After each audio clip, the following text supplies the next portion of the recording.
What's up guys, this is your favorite fanfic YouTuber, the Fanfic Majesty, and welcome to another amazing video.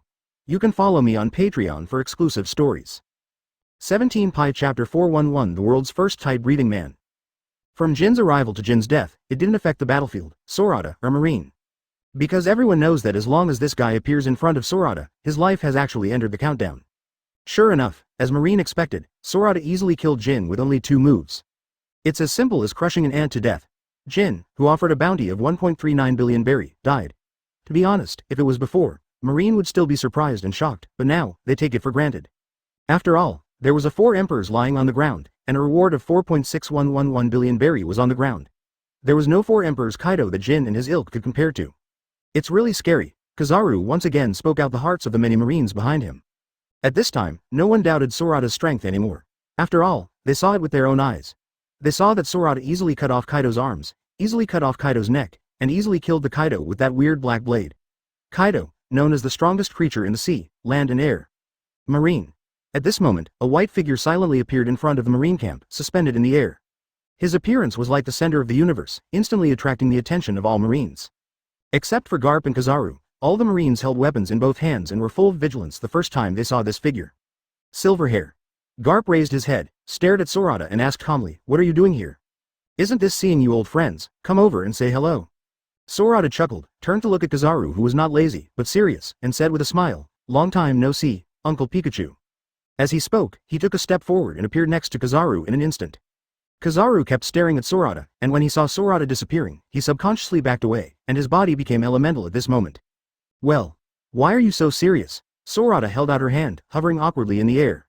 He was going to pat Kizaru on the shoulder, but he just turned back and scratched his head.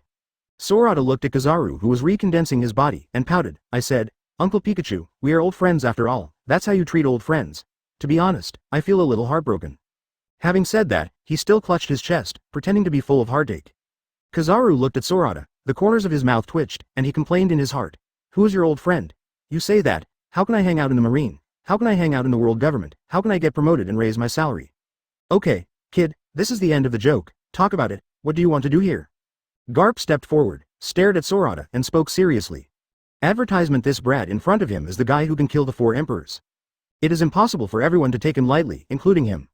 Although they all know that the little ghost seems to have a good impression of Marine, the Marine who has been killed along the way can be said to be insignificant compared to the pirates. But that's not why they can face this guy easily. Didn't you see Kaido's body, still lying there, looking at them? Even in death, those eyes that were staring angrily reminding them that this seemingly harmless kid in front of them was the most dangerous guy in the world. "Hey," Sorata turned her head to look at Garp, shrugged helplessly, "Mr. Garp, why are you so boring?" Putting down his hands, he tore off the wine gourd on his waist, raised his head and took a big sip. Everyone looked at Sorata, waiting for him without interruption. Putting down the wine gourd, Sorata opened his mouth and let out a breath of alcohol, then turned his head to look at Zon Taowen standing aside. "What's the name of this little brother?" The moment Zon Taowen looked over at Sorata, he felt a tightness in his heart. Although Sorata didn't have any momentum, and his tone was relatively gentle, but the power of his carrier who had just killed 4 emperors Kaido made him feel a wave of great pressure. He swallowed, and replied a little nervously, "My name is Zon Taowen, the captain of the Science Department of Naval Headquarters, the bodyguard of Vegapunk, and the world's first tight-breathing man." "Oh." Sorata looked at Zon Taowen, and the corners of his mouth twitched in amusement. "The world's first breath is tight." "That's right, I'm the world's #1 tight breather." Seeing Sorata questioning, Zon Taowen quickly puffed up his chest and replied, "And do you know where Vegapunk is now?" "This is a secret, how could I tell you?" Zon Taowen looked at Sorata with a serious face, and before Sorata could continue to ask, he said directly, "The doctor is currently in Danjian Island, conducting experiments." As he spoke, he turned around, patted the iron lump behind him, and proudly said, "This is the steel weapon developed by the doctor based on the body of the big bear." At this moment, everyone including Kizaru and Garp stared at Zanmaru in gloom, at the man who kept saying that he was the world's most tight-breathing man. "Someone just asked 2 questions, but you didn't ask anything specifically, and you just said everything. Is this the world's first tight breath? Really knowledgeable. Advertisement, okay, Zon Taowen."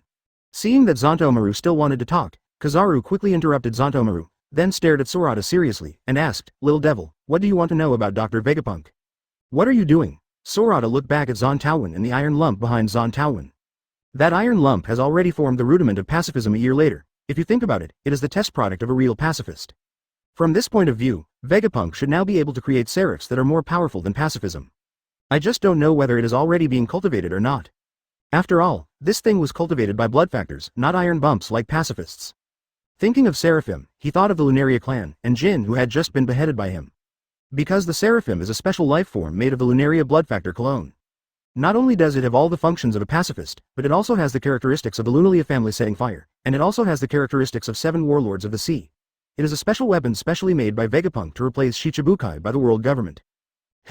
Why do you think so much? No matter how powerful Seraph is, it has nothing to do with him. It's just that this thing is something he saw in the latest update of One Piece comics when he left the last world, so it's just a bit overthinking. He raised his head, looked at Kizaru, and said with a smile, "Actually, it's nothing, I just want to go to the doctor and learn from him a little knowledge that is insignificant to him." Is it really that simple? Obviously, Kizaru doesn't believe it, and neither does Marine. Sorata doesn't care, it's none of his business whether Marine believes it or not. He glanced at Zon Taowen again, at the iron lump behind him, with a smile on his lips, and the figure disappeared. "Goodbye, the world's most tight-breathing little brother, thank you for the information you provided, thank you." What did he thank me for? Zon Taomaru looked puzzled, then turned to look at Kizaru, and asked in doubt, "Old man, why is he thanking me?" How could I know? The corner of Kizaru's mouth twitched, and he was speechless. After thinking about it for a while, Zon Taowen couldn't think of the reason, so he just gave up thinking about it. He puffed out his chest and looked proud. After all, even the silver-haired man praised his tone, of course he was proud. What he didn't know was that the Marine behind him looked at him with strange eyes. I don't know what they are wondering about. Chapter 412. No one in this world can sit on the throne forever, even God. How is this possible? That's Kaido. After Perot returned to the ship, he called Wangguo and told his younger brother Katakuri about the situation of Darius Rosa. And asked Katakuri for help. After the call, he didn't intend to go to Darius Rosa again. But he changed his mind after seeing Jin flying towards Darius Rosa, and the huge beasts pirates far out in the sea. Although their strength is insignificant to the mother, they can't help much, not to mention that the mother's cravings have broken out now, and the 6 relatives don't recognize her. But if you add beasts pirates, add Jin, it can help. So he took his younger brothers and sisters again, boarded Darius Rosa, crossed the mound, and saw the scene that made them fall into the ice cave. Not to mention Jin, although he is very strong, he also admits that at least he is much stronger than him. In the family, only his younger brother Katakuri can compete with him. But what the hell, how long have they been gone? Kaido, one of the 4 emperors, who seemed to be alive and well before, and Kaido who was as famous as his mother, unexpectedly died. And was beheaded to death. How is this possible? To be honest, Perot and others couldn't believe it even when they saw Kaido's body. However, looking at Kaido's eyes that are still glaring even after death, they can see the shocking unwillingness from those gloomy eyes that are glaring. It lets them know that this is the truth. Kaido. Really dead. Kaido, the strongest creature known as the sea, land and air, is really dead. Who is it? Perot shuddered and suddenly woke up. Now is not the time to be dazed, they have reached the most dangerous time now. He numbly licked his chapped lips with his long tongue and looked around. It can't be Marine. Although Marine can defeat Kaido, it is impossible to defeat Kaido in such a short time, and it is impossible to behead Kaido. His eyes flicked straight to Marine, and he looked at the battlefield between his mother and Kuina. Advertisement. It can't be the blue hair, she is fighting with her mother, and he can see that although the little girl with blue hair is very strong, she has already used all her strength to entangle with her mother, and she is not capable of killing Kaido at all. It's not Marine, and it's not blue hair, so it can only be. At this time, in his mind, the silver-haired figure that they saw floating above Kaido when they went to the island before appeared. Yes, it's him, it's silver hair, it can only be him, it was Kaido he suppressed before, and he is also a swordsman. Swallowing, he raised his head and looked at the high ground of the palace. When he saw that figure again, and saw that unique blue pupil, he felt a special aura rushing towards his face. Even though they were still far away, the slowly turning blue pupils occupied his entire field of vision at this moment, turning into a monstrous starry sky. And he is just under the starry sky. He felt that the owner of those blue pupils was not a human being, but a god. This made his breathing slow down for a moment, he felt suffocated. Sorata looked at Ross Perot, the corners of his mouth turned up, and there was a hint of sarcasm on his face. He just went to Palace Heights and cleared out all Doflamingo's men. After all, neither Indigo, Robin, nor Brook are real combatants. Indigo knows hockey, but it is just a simple hockey, he has never practiced seriously, and he is just awakened. As for Robin and Brook, Robin has been on the ship for a while, and during this time, she also tried to practice hockey with Kuina, but after all, the time is relatively short, and her talent is not in hockey, so she has not really awakened. Needless to say, Brook would not be able to awaken hockey. After all, the main carrier of hockey is the body. He only has the skeleton left now. If he wants to awaken hockey, unless there is a miracle, it will be impossible to awaken hockey at all. Therefore, his fighting style is based on the fruit. And it has been a while since he left the magic triangle, and he has been recuperating in Gus for a month, so his Wangshen air conditioner can already be used proficiently in confronting the enemy. Therefore, at this moment, he is actually the strongest among the 3. The three of them cooperated tacitly, and with the Huluobo supplementing their physical strength, they were able to entangle with these Doflamingos men who knew hockey but were injured. But it's just entanglement, and it's a bit far from a real victory. I want to have more time and opponents after the experience, and a day of fighting is enough, so after noticing the situation here, Sorata teleported over and personally dealt with these Doflamingos subordinates. Calcalcal, Palace Heights, the wall of the kingdom castle that is still in good condition. Advertisement Indigo looked down, looked at Kaido's huge body lying in the mud, and sighed with a smile. Captain, I didn't expect Kaido to die by your hands. He was used to calling the captain instead of calling Sorata by the name like the others. To be honest, when he boarded the ship, he knew the potential of Sorata, but he never thought, how long will it be? Sorata can kill 4 emperors unexpectedly. 4 emperors or something, it's all the same. Sorata withdrew his gaze from Rospuro, turned his head to look at Kaido, then laughed, raised his wine gourd and took a sip, then said, in this world, no one can sit on the throne forever, even if they are Whitebeard, who is number 1 in the world, will be pulled down from the throne sooner or later. Even the world government that sits on the top of the world will decline in history, let alone Kaido. Having said that, he turned his head to look at Robin, smiled and said, right, Robin. Sorata is right. Robin nodded, a gentle smile on his face. She is a historian, of course she knows this. Yo ho ho ho ho. At this moment, Brook suddenly took off his hat, gave a gentleman's salute to Sorata, and said with a smile. I have no interest in these historical events. I only know that, my great Mr. Captain, since you can kill losing 4 emperors, does that prove that you are now the One Piece? As long as you are in this world, as long as you are sailing on the sea, there is no one who does not yearn for this title. Even Brook. Sorata looked at Brook, looked at his excited black eye sockets, raised the corners of his mouth, grinned in the sun, and laughed loudly. Wrong, Brook. Wrong? Brook straightened up and put his hat on over his afro. He looked at Sorata and wondered, what's wrong? Beside him, Robin had a gentle smile on her lips. She looked at Sorata and said gently, I think I understand, Brook, you are indeed wrong. Confusion grew on Brook's face. You think about our team. Our team. Brook lowered his head and pondered for a moment, and then the light of Ultimate Soul flashed in the dark eye sockets.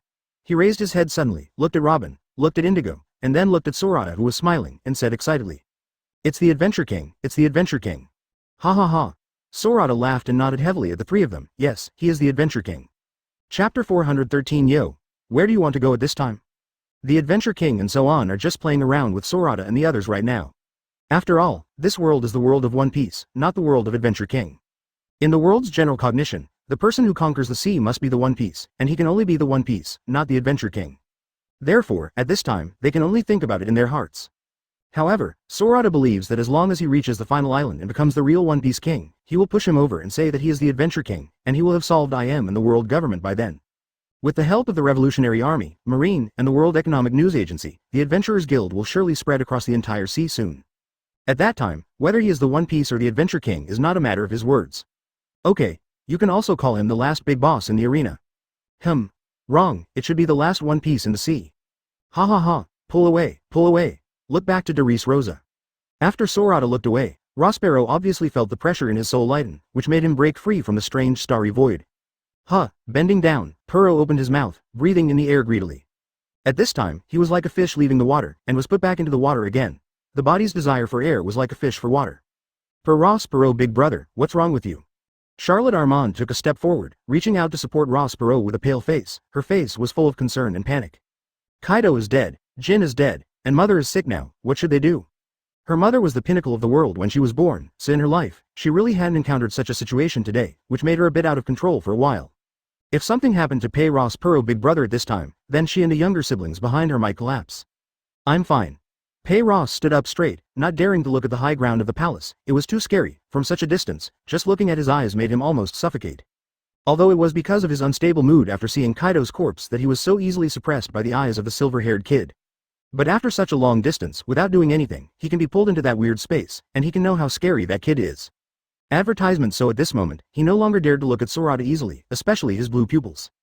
He tilted his head and smiled at Charlotte Armand, then quickly turned around and said loudly, let's go back to the ship first. Walk.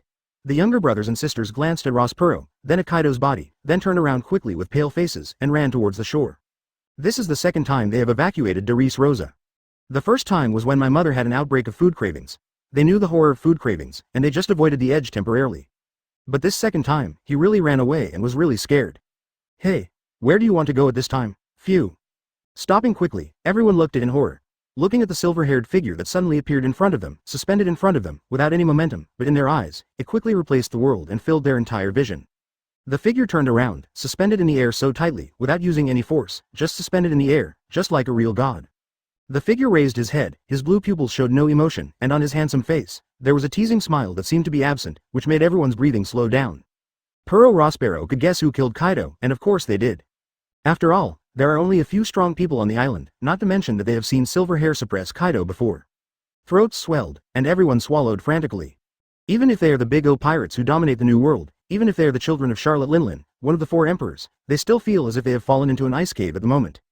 After all, the person in front of him was the one who killed another 4 emperors who was at the same level as his mother. What? Is the 4 emperors team just you guys? Sorata looked at the crowd with a hint of disdain in his eyes. They didn't even dare to speak. Silver Hair. As a last resort, Puro broke through the crowd and came out from behind. He looked up at Sorata. His face no longer had the usual crazy smile, but was full of seriousness, and if you looked carefully, you could even see fear from the depths of his pupils. He didn't dare to look into Sorata's eyes, so the eyelids were half opened, as if he hadn't woken up. What the hell are you trying to do? What are you doing? Sorata stared at Rospero. The corners of her mouth gradually turned up, and there was a hint of sarcasm on her face. Advertisement, of course. He can feel Puro's state and mood. This guy is indeed a bit useless, and he is indeed a bit far behind his younger brother Katakuri. Surprisingly, his previous glance left a psychological shadow in his heart. Shaking his head, Sorata put away the smile on his face. His eyes turned cold. I originally wanted to chat with you more, but now it seems that you should all die. He's going to kill us. No longer caring about the psychological shadow, Peiros immediately widened his eyes, looked at Sorata, and then wanted to open his mouth to let his younger brothers and sisters escape. At this moment, a special spatial fluctuation came, covering a radius of 40 meters in an instant, enveloping Rospero and his younger brothers and sisters behind him. Then, under the horrified eyes of everyone, a pressure that everyone couldn't resist fell from the sky and pressed hard on everyone. Bang bang bang. Except for Rospero, everyone, including Charlotte Linlin's third daughter, Charlotte Armand, who is still strong, was crushed to the ground by the pressure. Sorata took a step forward, and instantly appeared in front of Rospero, who put his hands on his knees, held up the pressure, and raised his head to stare at him. What? Not convinced. Without giving Rospero a chance to speak, Sorata held Zonkong and pulled out the knife abruptly. The blade was out of its sheath, with a cold light like an upside-down silver moon, from bottom to top, directly slashing through Rospero's forward-leaning body. Boom, his body was chopped off, and Peiros could no longer support himself, and was directly pressed to the ground by the pressure. Zzz. Blood, red blood, instantly dyed the earth red. Sorata shook his head, held Zonkong in his right hand, drew a knife flower, and then slashed horizontally. The semicircular silver light cut across the entire space in an instant. Bang bang bang. Countless falls to the ground. All Big O members who came to Doris Rosa this time, all stepped into the footsteps of Rospero. Glancing at the corpses in the sea of blood, Sorata swung his right hand and swung the bloodline off the knife, then sheathed the knife, and the figure slowly disappeared in place. Killing these guys, Sorata didn't feel the slightest wave in his heart. At most, I just sigh, and I sigh that Charlotte Linlin is really amazing. Any race can be born. Chapter 414 News. This time, the Big O pirates are not completely wiped out, it's about the same. Marine looked at Perot and others lying in a pool of blood with a sigh.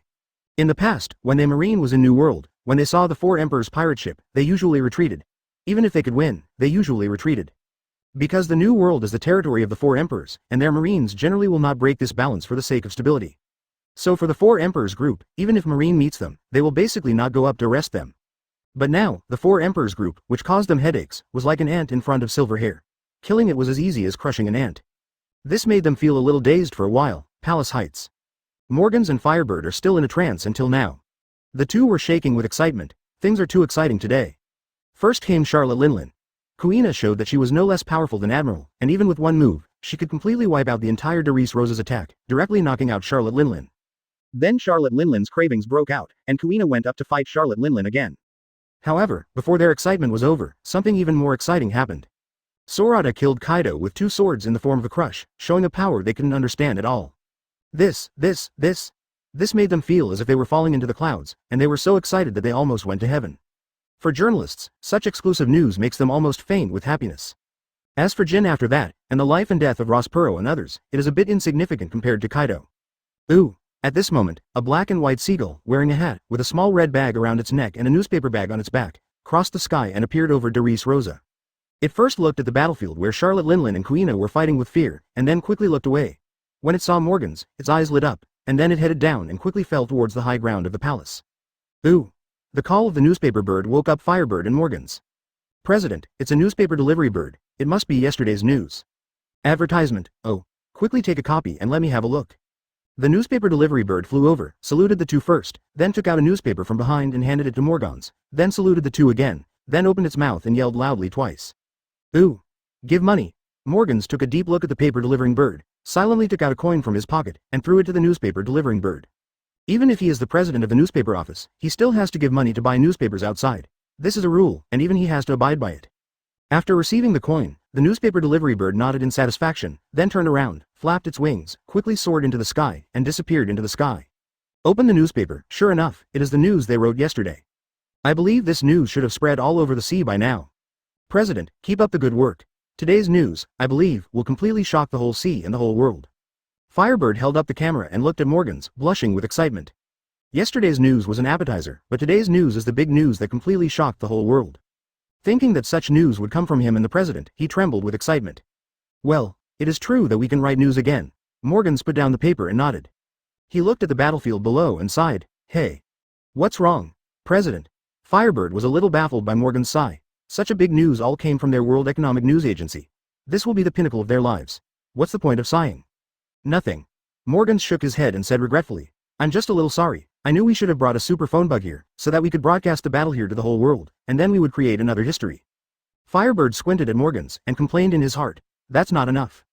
He shook his head and said, President, we'll think about the live broadcast later. Now let's think about how to write today's news.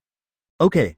Morgans nodded, took out his notebook, and a phone bug that communicated with the newspaper headquarters, and here he and Firebird started writing today's newspaper. There are many newspaper delivery birds, all over the sea, so they quickly sent what happened in Doris Rosa to every corner of the world. Advertisement including the other 4 emperors, also including the Revolutionary Army. Gu la la la. On the huge Moby DK, there are 2 rows of hangers on the left and right sides.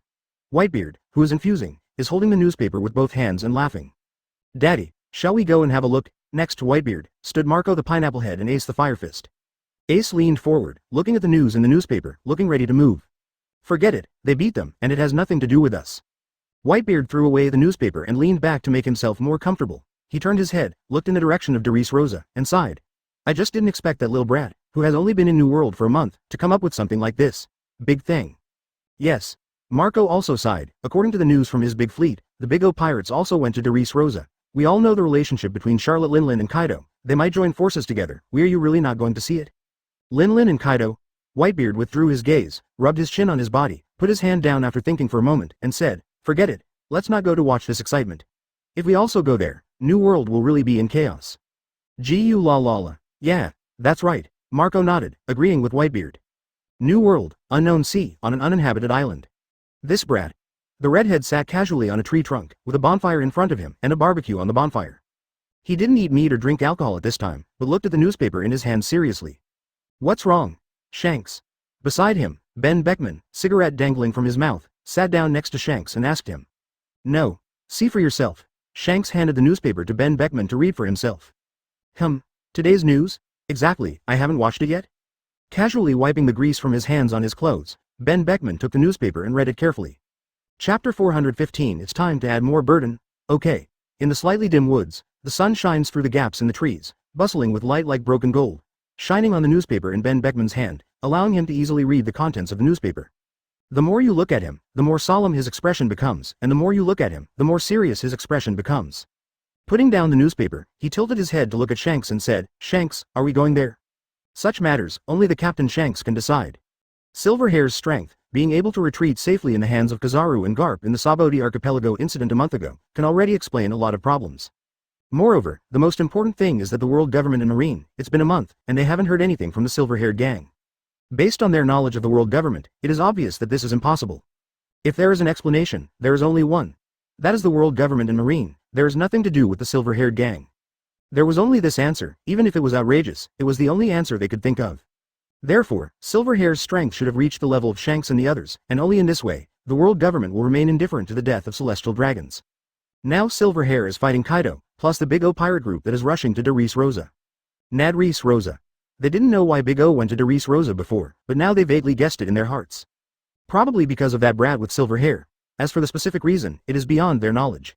4 emperors, plus the silver hair pirates, and it is impossible for Marine to be indifferent to such a big event. So Doris Rosa at this moment is like a bomb, which will affect the whole world if you are not careful. And such an unstable factor, for the red hair pirates who are committed to stabilizing the sea and waiting for a little ghost to go to sea, is really not happy to see. Shanks lowered his head and thought for a while, then raised his head, looked out to sea, and said, "Forget it, we only made things develop in a more unpredictable direction in the past. It is acceptable to go to 2-4 emperors. After all, the silver-haired group has fully demonstrated their strength. Even if Kaido and Charlotte Linlin join forces, he believes that the silver-haired group can leave safely. But if he goes too, there will be a bigger conflict that could break out. After all, his relationship with Charlotte Linlin and Kaido is not good. To take the position of 4 emperors, these 2 old guys, including Whitebeard, he didn't bother much in the past few years. After all, only when one's strength is recognized by people of the same level can one truly secure this position, not reputation. Okay. Advertisement. Ben Beckman nodded, put down the newspaper, and paid no attention to the matter. Will you go to that level? They raised their heads at the same time and looked towards the sea, with seriousness and expectation in their eyes. The sea has been too calm in recent years. Although this is the situation they want to see, it is not the situation they hope to remain like this. When the new forces that stir up the wind and clouds and the sea enter the new world, they also look forward to it. Looking forward to this group of young people can bring this sea a different scenery. It's just that they didn't expect that this group of young people would rise so quickly. It has only been less than a year since they first heard the news about Silverhair. During this year, all major events in the world have something to do with them. More recently, it has directly killed celestial dragons. It is really a newborn calf, not afraid of the sky, not afraid of the earth. Grand Line, uncharted seas, there is an island of white clay. The buildings on the entire island are made of white stones, and the island is surrounded by yellow sand and rocks, which looks very barren. This is the headquarters of the Revolutionary Army, the base camp, an island hidden in the Grand Line that few people know except the Revolutionary Army itself. Baldigo. Because the whole island is on the white soil, it is also known as the Island of White Soil. At this time, in the middle of Baldigo Island, on an open-air balcony of a huge white building. The whole person is shrouded in a dark green cloak, with a red square tattoo on his left face. The leader of the Revolutionary Army, Monkey D. Long, is looking at the newspaper in his hand seriously. The Revolutionary Army has its own intelligence organization, but in order to collect world news, they also have to buy newspapers from the World Economic News Agency and learn about the world from the newspapers. As for the fact that the World Economic News Society won't find out here, they don't worry much about that. After all, it's not just their Revolutionary Army here, there are also countless civilians. At least from the outside, this is just an ordinary island. No one would have thought that their Revolutionary Army would set up their headquarters on such an ordinary island. Looking at the young face in the newspaper, Long's eyes were full of sighs. It's all come to this point. Advertisement. In fact, a month ago, when he heard the news about Saboti Archipelago, he often sighed. Because no one like him who is a son can know how terrible the old man is. He reached out and touched the tattoo on his face, as if he could feel the old man's love from the tattoo, which made Kakuzu's mouth twitch involuntarily. Putting down his hands, he looked at the contents of the newspaper and fell into deep thought. Do you want to go there? Others may focus on the battle between Sorata and Kaido, but as the leader of the Revolutionary Army, he focuses on Darius Rosa himself. This matter may not matter to others, but to him, it may be an opportunity. Just like Bath. After Sorata and his gang left, Sabo went to Bath silently. He thought it would take a lot of talking, but when Sabo said he knew Sorata, Bath directly fell to the Revolutionary Army, which made Long see hope. Although the current Darius Rosa is different from the Bath at that time, it also has many similarities. If they passed by at this time, they might be able to take down Darius Rosa, and they could also take the opportunity to meet the silver-haired kid who had left enough influence on him 9 years ago. Thinking of this, he felt an impulse in his heart, but it was only an impulse before he had to give up. In the Revolutionary Army headquarters at this time, apart from Sabo, the brat, he was the only one left. Ivankov and Lightning on Impel down. Benoy Beatty and Ashley in North Blue. Lindbergh went to Gus. Crow and Mori are nowhere to be found. Hey, there is a serious shortage of manpower. Long sighed, put down the newspaper, and looked up in the direction of East Blue. He has been busy all his life, so busy that his son knew where it was, so he never went to see it. The first is, of course, the fear of the old man, and the second is the guilt towards his son. This guilt makes him dare not go to see it, and even if he does, it is only sneaky. After all, he is the leader of the Revolutionary Army, not an ordinary person. After sighing for a while, he turned around and walked towards the house. Although he can't pass, he can let Sabo pass. Although Sabo is still young at this time, after so long of experience in the Revolutionary Army, it is time to give that kid a specific position and add more burdens to him. Think back to Sorata and Kuina, who are almost the same age, and are now at the top of the world. Chapter 416. The Ship King Darius Rosa. The battle between Kuina and Charlotte Linlin is still deadlocked. In terms of strength, although Kuina is not as strong as Charlotte Linlin, but in terms of speed, it is much faster, so the two of them really have to fight to win. This is also the way most of the battles between the strong in this world are won or lost. Of course, in the current situation, if no one helps, Kuina will undoubtedly lose after a long time. After all, Charlotte Linlin is a real monster, but doesn't this have Sorata? Open sea, on a huge giant sailing ship. Captain Jack, Darius Rosa is in front of me. I saw Marine's warship, which should be the highest level warship. I also saw the pirate ship of the Bago pirate group. Shall we go directly there now? Boom, huge, oppressive and strong physique, with blonde hair, tied into a ponytail and 2 braids hanging on both sides of the cheeks, wearing a metal mask on his mouth, wearing a fur coat on his body, with spikes on his shoulders, a shawl with spike rivets, with 2 ivory-like decorations on the head and shoulders. This is Jack, one of the 3 disasters, on the Beast's Pirates' big billboard, Drought, Jack. This guy is actually a Murloc, Saddlestone Modder a Murloc. Jack took a step forward, tilted his head to stare at the bow of the ship holding the binoculars, looked back at his men, and said loudly, "What nonsense, who do you think Lousy is? Kaido's old brother Yamato is in Doris Rosa, of course we have to go there. Don't talk about Marine and Big O pirates, even if God comes, we have to go there.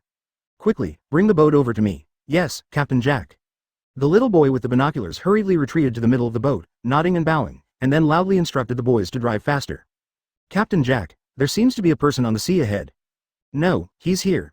On the other side of the bow, another boy with a telescope suddenly took a step back, tilted his head to look at Jack, and shouted loudly.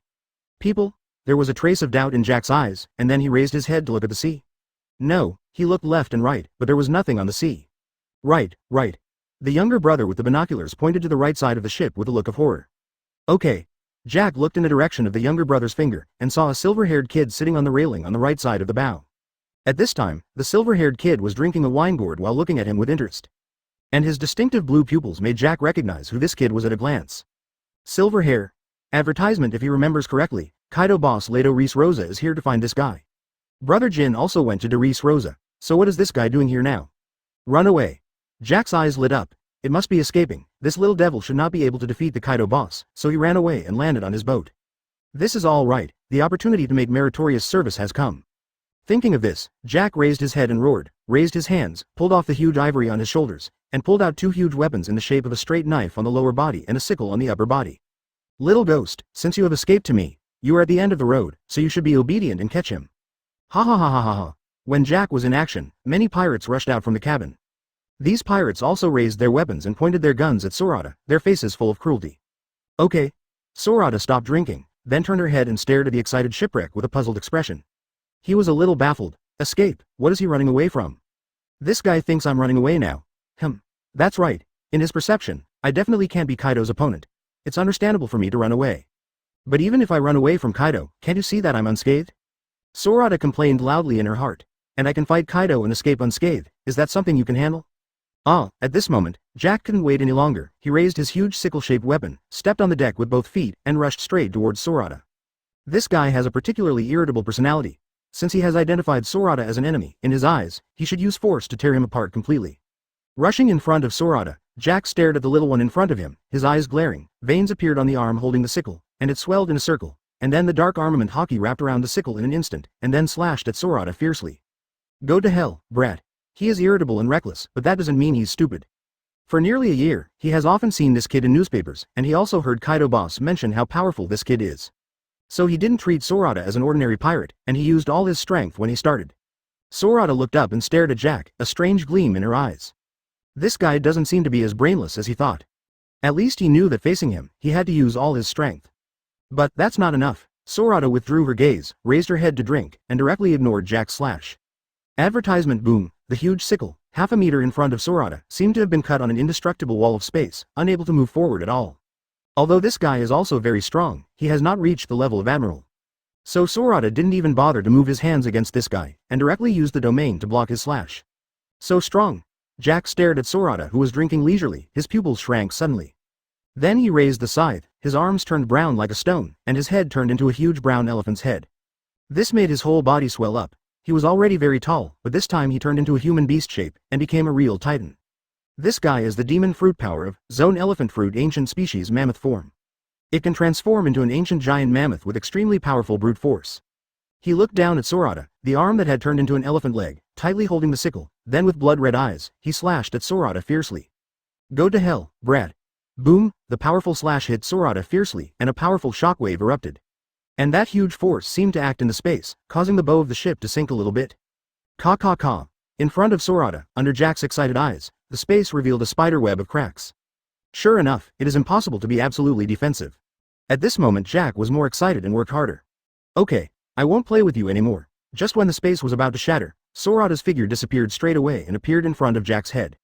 Sorata stared at Jack, murderous intent emerged in her pale blue pupils.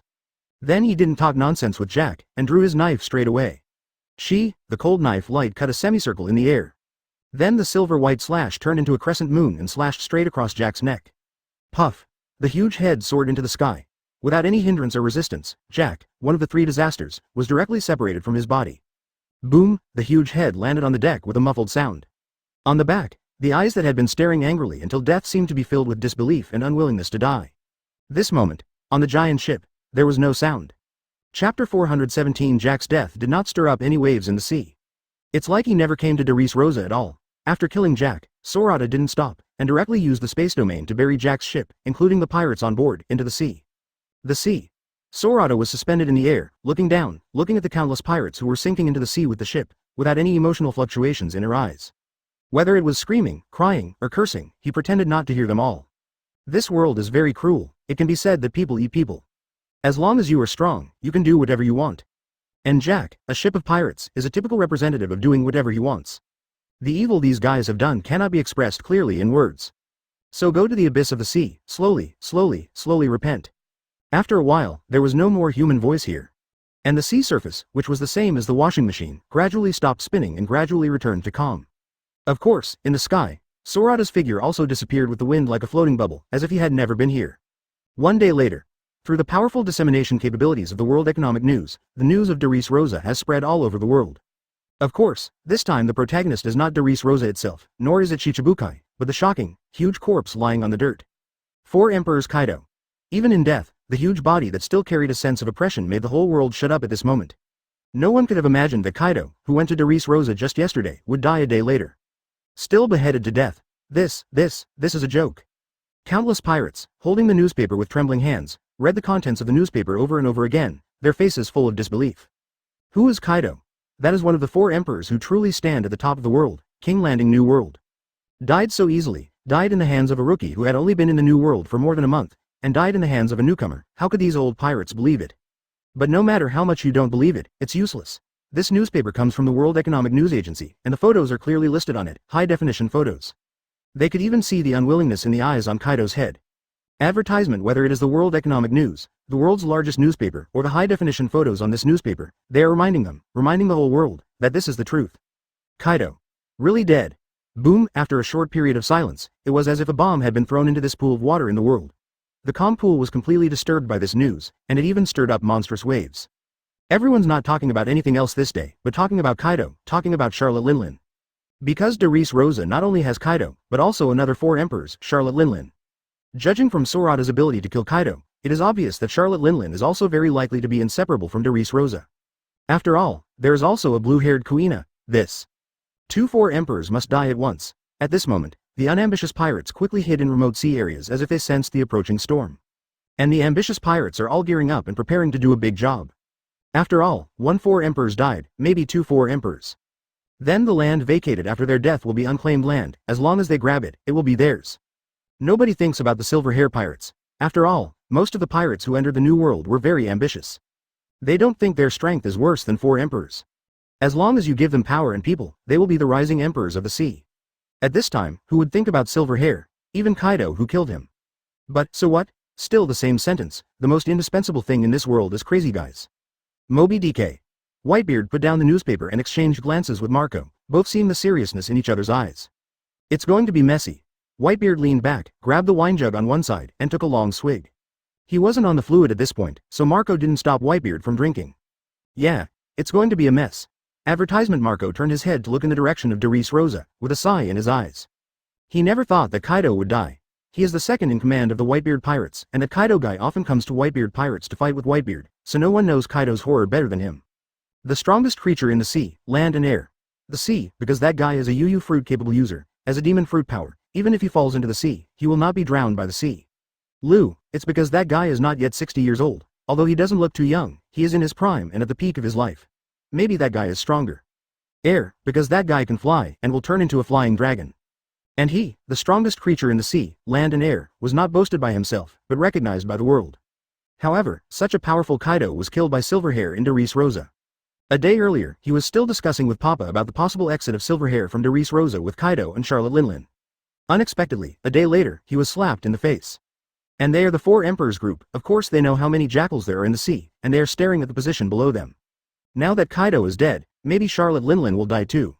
If the positions of 2-4 emperors are vacated at once, and the sites of 2-4 emperors are vacated, it is no wonder that the sea is not chaotic. Looking back, Marco shook his head. These things have nothing to do with them. The Whitebeard pirates are not small shrimps. No matter how chaotic the sea is, they will not interfere with them. However, there are some things that need to be greeted in advance. Standing up, Marco bid farewell to Whitebeard and then went into the cabin to make arrangements. In the Whitebeard pirates, Whitebeard is the god of the sea and the common father of their pirates, so as long as he is there, their pirates will not be afraid of any storms in the sea. And he is the eldest son of this big family and the steward of this team. There are many things that Whitebeard will not take care of, and only he will do. Unlike the busy Whitebeard pirates, uncharted seas, another 4 emperors regiment, on board the Red Hair pirates. The Red Hair and his crew all stood at the bow of the ship with solemn faces. Behind them, on a coffee table, is the news of Kaido's death. The direction they were going was Doris Rosa. Immediately after seeing the news, they set sail. This trip is not for anything else, but for the stability of the sea. If 1-4 emperors dies, the sea can still bear it, but if 2-4 emperors die, the new world will be in complete chaos. This was not what the Redhead wanted to see. Hopefully there's still time. To be honest, Kaido died at the hands of Silverhair so quickly, which is a result that no one expected. Chapter 418 The House of the Lamb. The afternoon sun, through the sparse clouds, spread lazily to the earth. At this time, only half of Doris Rosa is left. With the palace highland as the boundary, the other half has been completely shattered. Some sank into the sea, and some turned into small islands and reefs. At this time, Kuina and Charlotte Linlin were fighting on a fragment of a larger island. Clang, clang. The sound of metal clashing was endless. But this has been ringing for more than a whole day, and all the people who are still in Doris Rosa are used to it. Looking at the two people fighting fiercely, they are not as excited as they were at the beginning. Palace Heights. Here we come, the feast is here. On the open-air balcony at the top of the dilapidated palace. A huge round table is placed here. Robin, Brooke, Indigo, Arlo, and Atao are gathered around the table full of expectations. From the temporary open-air kitchen on one side, Awa brought out a plate of tempting dishes with all kinds of flavors and colors. He gently placed the plate among the big meals on the table, straightened up, and looked at the moon-white figure standing on the edge of the balcony. Sorata, dinner is ready, see if you can call Kuina. After 2 days and 2 nights of fighting, the 3 of them finally killed Doflamingo earlier. After all, the 3 of them started hanging, but Doflamingo didn't add anything. They would win, but they were doomed from the beginning. And with Sorata watching, that guy couldn't escape even if he wanted to fly into the sky. They hadn't had a good meal for 2 days. As soon as the fight was over, everyone urged Ahua to prepare a hearty meal. On the balcony, Sorata looked at Kuina and Charlotte Linlin who were constantly fighting below, thought for a moment, and nodded. It's time to end, there is no point in fighting any longer. After saying this, Sorata stepped forward, stepped out of the balcony, stood in the void, and then took another step. The figure disappeared. On the balcony, after listening to Sorata's words, Awa and others could already know what Sorata was going to do next. So they all stood up, walked to the balcony, and looked in the direction of the battlefield. Advertisement, is it over? Marine is standing on a larger island fragment. This fragment is actually the original port of Doris Rosa. Marine came ashore here and never left here, just like they received orders from the world government. They just came to watch the show, and they didn't care about the rest. And they did. After going to the island, they have always been in the mentality of watching a movie. From this point of view, it was 2 days and 2 nights. Now seeing Sorata floating above the battlefield, everyone knows that this battle should come to an end. Thinking that another 4 emperors will die next, everyone is looking forward to it and dignified. For Marine, the 4 emperors are of course evil people who want to get rid of them quickly, but if 2-4 emperors die at once, one can know without thinking about how the new world will be turned upside down. After all, the Silver Hair Pirates are different from other pirates. Their team has only been in New World for more than a month. Except for a few people on the team, they don't have any non-staff personnel. Such them, even if they want to take over the territory of the 4 emperors, it is just a dream. Marine knows it, and countless ambitious guys know it even more in this sea. That's why Marine is not so optimistic about the upcoming New World situation. But this has nothing to do with them. After all, the focus of Marine's work is not in New World. They only have 2 branches in New World, so just mess around. Just don't mess with Marine. So their expectations are of course stronger. Empty, Sorata. Amidst the wine, Kuina appeared next to Sorata. She turned her head to look at Sorata, and asked slightly panting, what are you doing here? Cake. At this moment, like a ghost, Charlotte Linlin, who was emitting black smoke all over her body, raised her head and stared at the 2 figures floating above her head with blood-red eyes, opened her mouth and shouted, food. Then her body sank slightly, her legs bent, and then like a spring, with a bang, she crushed the already overwhelmed island under her body, and her body shot towards the 2 people in the air. She was treating the 2 of them as food. Ignoring Charlotte Linlin below, Sorata tilted her head to look at Kuina, who was blushing, and stretched out her hand to gently comb her sweat-drenched hair on her forehead, and said with a smile. "Ah, did the feast on the table is waiting for you to eat." He didn't say anything to tell Kuina not to fight. After a day and night of high-intensity fighting, he thought it was okay, but this was not Kuina's idea. Advertisement: if she still wants to fight, he won't stop her. Kuina glanced at Ahua and others standing on the high ground of the palace, on the edge of the balcony, and then turned her head to look at Sorata, with the corners of her mouth raised and a gentle smile on her face. Then she nodded, the electric arc on her body gradually disappeared, and then sheathed the knife. "Listen to you. It is good." Sorata nodded, reached out to hold Kuina's hand, then raised her right foot and stepped down hard. Boom! The shocking explosion, sandwiched with purple-black thunder, resounded through the sky in an instant. Food, food, food. Charlotte Linlin stepped on the pitch-black thundercloud. Zeus raised her head, fixed her eyes on Sorata and Kuina, and kept muttering about food. And on her hands, a black sword wrapped in flames, with the blade facing upwards, slashed fiercely under Sorata's right foot. It's just that the sharp big knife seems to be slashing on an invisible and tough barrier at this moment, and it can no longer penetrate an inch at a distance of 1 finger from the sole of Sorata's foot. It's really crazy. Sorata lowered her head, looking down at Charlotte Linlin's blood-red eyes without a trace of reason, from which she could sense the soul imprisoned deep in her mind. When his eyes were fixed, a red light appeared in his blue pupils. At this moment, his gaze seemed to penetrate the blood red in Charlotte Linlin's eyes, and truly see the hidden soul. He saw a house and saw many tall children. Yes, children. Is it the Titan family? Seeing this, Sorata already knew where it was. House of the Lamb. Sure enough, among the crowd, he found the real Charlotte Linlin, the little Charlotte Linlin, who was dressed in pink and looked like a little princess. At this time, she was holding an innocent, smiling old woman with a fake smile on her face, full of kindness, and dressed in nun costumes. At this time, they were walking towards the big cake, placed in the open space in front of the house. Is this the picture you saw after you fell into a coma? No wonder I always want to eat cake. Chapter 419. It's better not to know so much about dying people. Lamb House. The previous capable user of soul fruit, Garmer Luo Shu, founded an orphanage in the Al-Buff of the Titan tribe, which specializes in housing homeless children regardless of race. In fact, this guy's superficial kindness is all pretended, but her real identity is actually a human trafficker with 50 years of criminal experience. She cooperates with the world government and regularly sells some outstanding talents among the children she takes into marine or cipher pull organizations. As for those with bad qualifications, they were not mentioned in the original text. But it shouldn't be too good to think about it. 60 years ago, this guy took in Charlotte Linlin, who was abandoned by her parents, and disappeared for unknown reasons just a year later, on Charlotte Linlin's birthday. All the evidence points to the fact that Charlotte Linlin ate the nun, because Charlotte Linlin got the soul fruit of the nun. There is no scientific basis for this, but it is a reason everyone believes. The scene Sorata saw at this time was Charlotte Linlin's 6th birthday, the last and happiest stage. Just when everyone was about to walk in front of the cake, the picture reversed and returned to what Sorata saw at the beginning. I don't want to eat, or I don't want to recall that memory. Sorata looked at the little Charlotte Linlin in the crowd with thoughtful eyes. Then shook his head.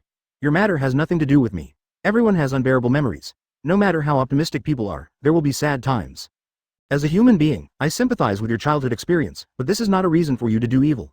As an enemy, I can only send you to hell, and finally give you a decent way to die. Looking at the innocent little Charlotte Linlin for the last time, Sorata turned around and disappeared into the deepest part of Charlotte Linlin's memory. In the outside world, the red light in Sorata's eyes disappeared, and he woke up from the depths of Charlotte Linlin's soul. I don't know whether it's his special knowledge or his soul. As long as he wants, he can see the memory deep in a person's soul. Of course, this is under the condition that the parties did not resist much. The last time he was on Lantern Island, he used this method to see the memory of the nun in red. Looking down at Charlotte Linlin, Sorata took out the space ball that sealed the space blade from the space bag with his right hand. Then he opened his palm, and a jet black blade that spun slowly appeared on his palm out of thin air. Sorata grasped the hilt of the blade of space, then retracted her right foot and put Charlotte Linlin on it. Food, food, food. Sure enough, as soon as Sorata let go, Charlotte Linlin rushed up desperately. She stared at the two of Sorata as if staring at real food. Her blood-red eyes were full of excitement and greed. Advertisement in front of the two of Sorata, she didn't swing the knife, but stretched out her big hand, and quickly grabbed at the two of Sorata. It's over. Looking at the big hand approaching quickly, no matter whether it was Sorata or Kuina, there was no change in expression. Sorata swung the sword at will. Puff, blood spilled into the sky, and the huge palm, with blood between them, passed Sorata's side and fell down. The severe pain made Charlotte Linlin subconsciously open her mouth and scream. And for the first time, reason appeared in her blood-red pupils. You brat. The blood faded. Charlotte Linlin covered her severed hand that was bleeding continuously, and looked at Sorata in shock, at the pitch-black sword in his hand. Then, as if thinking of something, she turned her head suddenly, looking down at Kaido's battlefield when she landed on the island for the first time. That is, how could Kaido die? At this moment, Charlotte Linlin's face was full of disbelief. She knew about her food cravings, and this was the first time she was awakened from her food cravings by her body. Did you sense a life and death crisis? But when she woke up, but she didn't have any memory of what happened during the period of her illness. So her memory still stays at the moment when she was knocked out by Kuina's magnetic storm attack. Although Kaido was suppressed at that time, it was impossible for him to be killed in such a short time. It's this kid, it's his weird black sword. Raising her head abruptly, Charlotte Linlin stared wide-eyed like a tomb, staring fixedly at Sorata and at the space blade in his hand. Little devil, what are you? She could feel the danger of this sword. It was this sword that cut off her left hand. People who are about to die don't need to know so much. Sorata looked at Charlotte Linlin with indifference in her eyes. Okay, Kaido has been dead for a day. If you go down now, you can still catch up with him. Then you can be siblings in the underworld. Oh, right. Advertisement suddenly thought of something, Sorata said again. Your sons and daughters also left at that time. You can catch up with them if you go down at this time. Little devil, you are too arrogant. Arrogant? Sorata tilted her head. I don't think so. Charlotte Linlin stared at Sorata, her orange pupils gradually covered with blood. Who is she? She is Charlotte Linlin. When has she been so underestimated? Let go of your left hand, letting the blood flow. Napoleon. Here we come. Mom. The big knife floating beside her heard Charlotte Linlin's call, and immediately flew in front of her automatically, and was grabbed by Charlotte Linlin. Not enough. Charlotte Linlin stared at the black sword in Sorata's hand, which could cut off her own arm. She knew that this sword must not be so simple. What's more, Kaido's body is also reminding her not to be careless. This will be the most formidable opponent she has ever met in her life, and it is a matter of life and death. Zeus. Here we come. Mom. At Charlotte Linlin's feet, upon hearing her cry, thunderclouds suddenly responded with mouths, eyes and noses, and then flew up from under her feet, wrapping around the tip of the broadsword in Charlotte Linlin's hand. Without Zeus, Charlotte Linlin's body did not fall down. At their level, it is very simple to float in the air for a short time. Without hesitation, Charlotte Linlin held the broadsword formed by her three strongest homies, retracted her right arm, and then slammed at Sorata. Singing lightsaber Waiguo. The huge shockwave entwined with thunder and flames broke through the air violently, leaving a huge twisted channel in the air, rushing towards Sorata and Kuina rapidly. Looking at the rapidly approaching shockwave, Sorata's face remained calm, and he stood the knife in front of him, neither dodging nor dodging. Puff! The shockwave arrived in front of the two of them and hit the pitch-black blade, as if hitting an invincible blade. Afterwards, the shockwave was automatically divided into two halves, passed by the two of them, and disappeared behind them. And after that space blade, both were unscathed. Chapter 420 Charlotte Linlin offline. How could it be so strong? Charlotte Linlin looked at the two people who were unharmed, her eyes widened, her pupils shrank suddenly, and her body involuntarily took 2 steps back. He didn't believe that there was such a strong person in the world. The attack just now was already her strongest attack, but when it hit the two of them, it couldn't make them take half a step back. Is this a human? Impossible, impossible, impossible. Charlotte Linlin seemed to be insane. She kept shaking her head. She didn't believe the result. Okay, the words have been said. The attack has made you attack, and it is time to send you on your way. At some point, Sorata had already appeared in front of Charlotte Linlin's neck. He calmly stared at Charlotte Linlin's neck. His gaze was like a knife, which made Charlotte Linlin wake up instantly, and his neck was even more stimulated, and a layer of goosebumps appeared. Danger. Charlotte Linlin lowered her eyes, looking at the kid who suddenly appeared in front of her, as if seeing a Shinigami, subconsciously backed away. However, Sorata would never give her this chance. The pitch-black blade was like a vortex devouring the soul, piercing the sky in an instant, slashing across her neck, leaving a long line in the air. Puff! Charlotte Linlin's retreating body froze, and in the bloodshot eyes, the orange color prevailed, and the bloodshot eyes gradually disappeared. And the light in those eyes also disappeared along with the bloodshot. Charlotte Linlin looked at Sorata and opened her mouth to speak, but what she spit out was not sound, but blood. Since she stepped into the sea, her life can also be said to be quite legendary. Although she spent the rest of her life having children, the unchanging Haki made her easily sit in the position of 4 emperors. She has ambition and confidence to create a country where all races and things in the world live together regardless of their level. She hopes to make all races in the world a family. She did it and founded the nations. However, even such a great ideal gradually became the shackles of all nations under her evil and selfish guidance. She knows this. In fact, she wasn't like that at first. When did it become like this? Advertisement countless images flashed through her mind, and finally, the image was fixed on her 6-year-old birthday party on the nun's old face. Is it you? Did you intentionally be eaten by me and integrate into my soul? At this moment, she seemed to be thinking a lot, but she didn't seem to think of anything until the last light in her eyes disappeared, and a hint of relief appeared on the corner of her mouth. Why she was relieved, she couldn't explain herself. Puff! The huge head soared into the sky and then fell rapidly downward, just like her body. Charlotte Linlin died, and like Kaido, her body was separated. After she died, the 3 homies made from her own soul fragments naturally also drifted away with the wind. Without Zeus, Nami has lost a very powerful partner. But that has nothing to do with Sorata. Sorata tilted his head, looking at the space blade in his hand that was gradually becoming unstable and full of cracks, with a hint of thought in his eyes. The blade of space is like the special energy obtained by compressing a different space into a ball infinitely. This energy will also be consumed, so after killing Kaido and blocking Charlotte Linlin's last and strongest attack, a crack appeared, and now there are even more unstable factors. Might have exploded by now. Forget it, let's have one less. Sorata shook his head, holding the hilt of the blade of space with his right hand, and then held it empty with his left hand, bending his body in a shooting posture.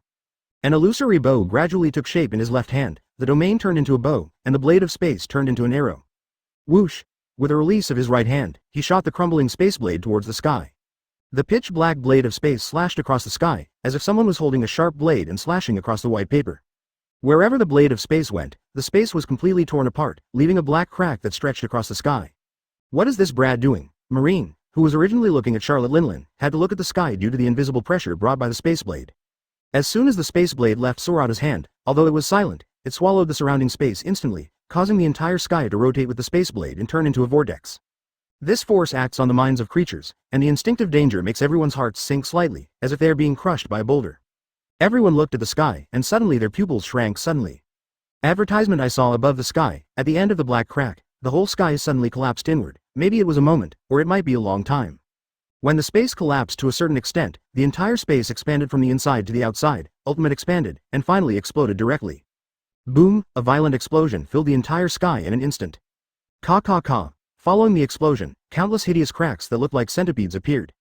The crack was pitch black, filling the entire sky in an instant, filling the end of everyone's line of sight, like the sky falling, like the end of the world.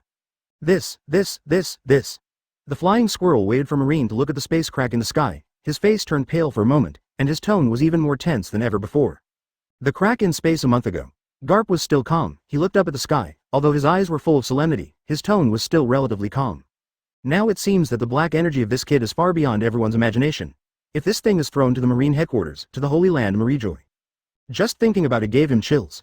This is a feeling he has never had in his life. Just like a mortal, facing a real god, his heart is full of powerlessness. What does this brat want to do? Kizaru withdrew his gaze, tilted his head to look at Garp, and said in a solemn tone, "We are the only ones left here, so the brat is not threatening us." If it was a deterrent, he admitted, the kid succeeded. This thing, not to mention him, even if Marine and Admiral all come, if the brat gives them a shot, even if they don't die, they will almost die. It's really scary. Kizaru sighed. Who knows, this kid actually hides such a terrible thing. It can easily cut through the defense of a strong man like the four emperors, making the four emperors bow their heads, and now it can be fired like a cannonball, producing an explosion that truly shatters the space. He could feel that the dark crack in the sky was not a crack in the air, but a real crack in space. From such a close distance, he could even feel an aura that didn't belong to this world from the crack. Different time and space? He didn't know. He was eager to move, but he also had hesitation and fear. For the unknown, even if he is admiral, he is curious, hesitant and afraid just like ordinary people. Chapter 421 Gathering. That is, the sea not far from Darius Rosa. A two-masted pirate ship is riding the wind and waves, and is heading towards Darius Rosa quickly. At this time on the bow deck, the captain, Redhead, and the deputy captain, Ben Beckman, were looking solemnly at the sky, looking at the dark space crack that diffused from Darius Rosa. What is this? After hesitating for a while, Ben Beckman asked in a serious tone. No one here can answer him because no one knows. A real space crack. A gleam of red light flashed in the red-haired eyes, and he said in a deep voice, "It's not the air crack formed by the air vibration like Whitebeard's, but the real space crack, through which you can go to a different time and space. It's really scary." Lowering his head, the red-haired stared at the small black dots gradually appearing on the sea surface ahead. His jet-black pupils were full of solemnity. This thing, no matter if its strength is beyond his cognition, shattered space, or made by using Devil Fruit's ability. It all shows that Darius Rosa in front of him has an existence that is already extremely powerful. At his level, of course he can feel the limitation of space. In the big world, no one is immune to the suppression of space. He also wanted to break the space and see another scene behind that space. But let alone him, even his captain, Roger, even the world's strongest Whitebeard, even the marine hero Garp, if they are put together, it is impossible to break the space. But now, he actually met the guy who can really break the space. Could it be you? For some reason, a figure with silver hair appeared in his mind. Kaido is dead. Charlotte Linlin knows it, and Marine knows it, so if you want to talk about variables, it can only be the guy he has never seen, but has seen countless times in newspapers in the past year. If this crack is an attack. As if thinking of something, the redhead turned his head and glanced at Ben Beckman, both seeing the seriousness in each other's eyes. Charlotte Linlin is in danger. Ben Beckman spoke, and looked up at the sky again, his eyes full of sighs. Okay. The redhead nodded and said nothing. If this thing is an attack, they should return without success this time. Advertisement, headache. 4 emperors died at once, and just thinking about the chaotic new world that followed, he became irritable. But no matter how you think about it, it's not as good as confirming it with your own eyes. Although they already vaguely had an answer in their hearts, they still had to go over and take a look. At least meet the silver hair. They had already known Yinfa's character through various channels, so they were not worried that they would conflict with Yinfa and his gang this time. Because the two pirate groups, strictly speaking, are very similar. Think about silver hair with their own personalities, and you will know that there is no possibility of any conflict between them. This is also the reason why the red hair went straight to Doris Rosa after getting the news. On the one hand, it is confidence in their own strength, and on the other hand, it is the character of the silver-haired gang. After a while, the cracks in the sky were smoothed out by the space, and the sky returned to its original state. And the red hair pirates also moved forward quickly, and arrived at Doris Rosa in a short while. Is this Doris Rosa? Looking ahead, Doris Rosa has been completely shattered. The red hair pirates shuttled between the countless reefs after the island was shattered, looking at the half of Doris Rosa ahead, their faces were full of sighs. Marine. Red hair. On the island fragment where the port is located. Hongfa and others discovered Marine, and of course Marine also saw Hongfa and others. Why is this guy here? The flying squirrel took a step forward, looked at the red hair pirates who were rushing towards this side, and asked in doubt. It should be to stop this war. The ghost spider held a cigar in its mouth, stretched out its hand to hold the cigar, left its mouth, then opened its mouth to spit out a puff of smoke, then turned the corner of its mouth upwards, and said with a smile. It's a pity that we are late, Kaido is dead, and Charlotte Linlin is also dead. No matter what, 4 emperors died at once. For Marine, this is a great happy event.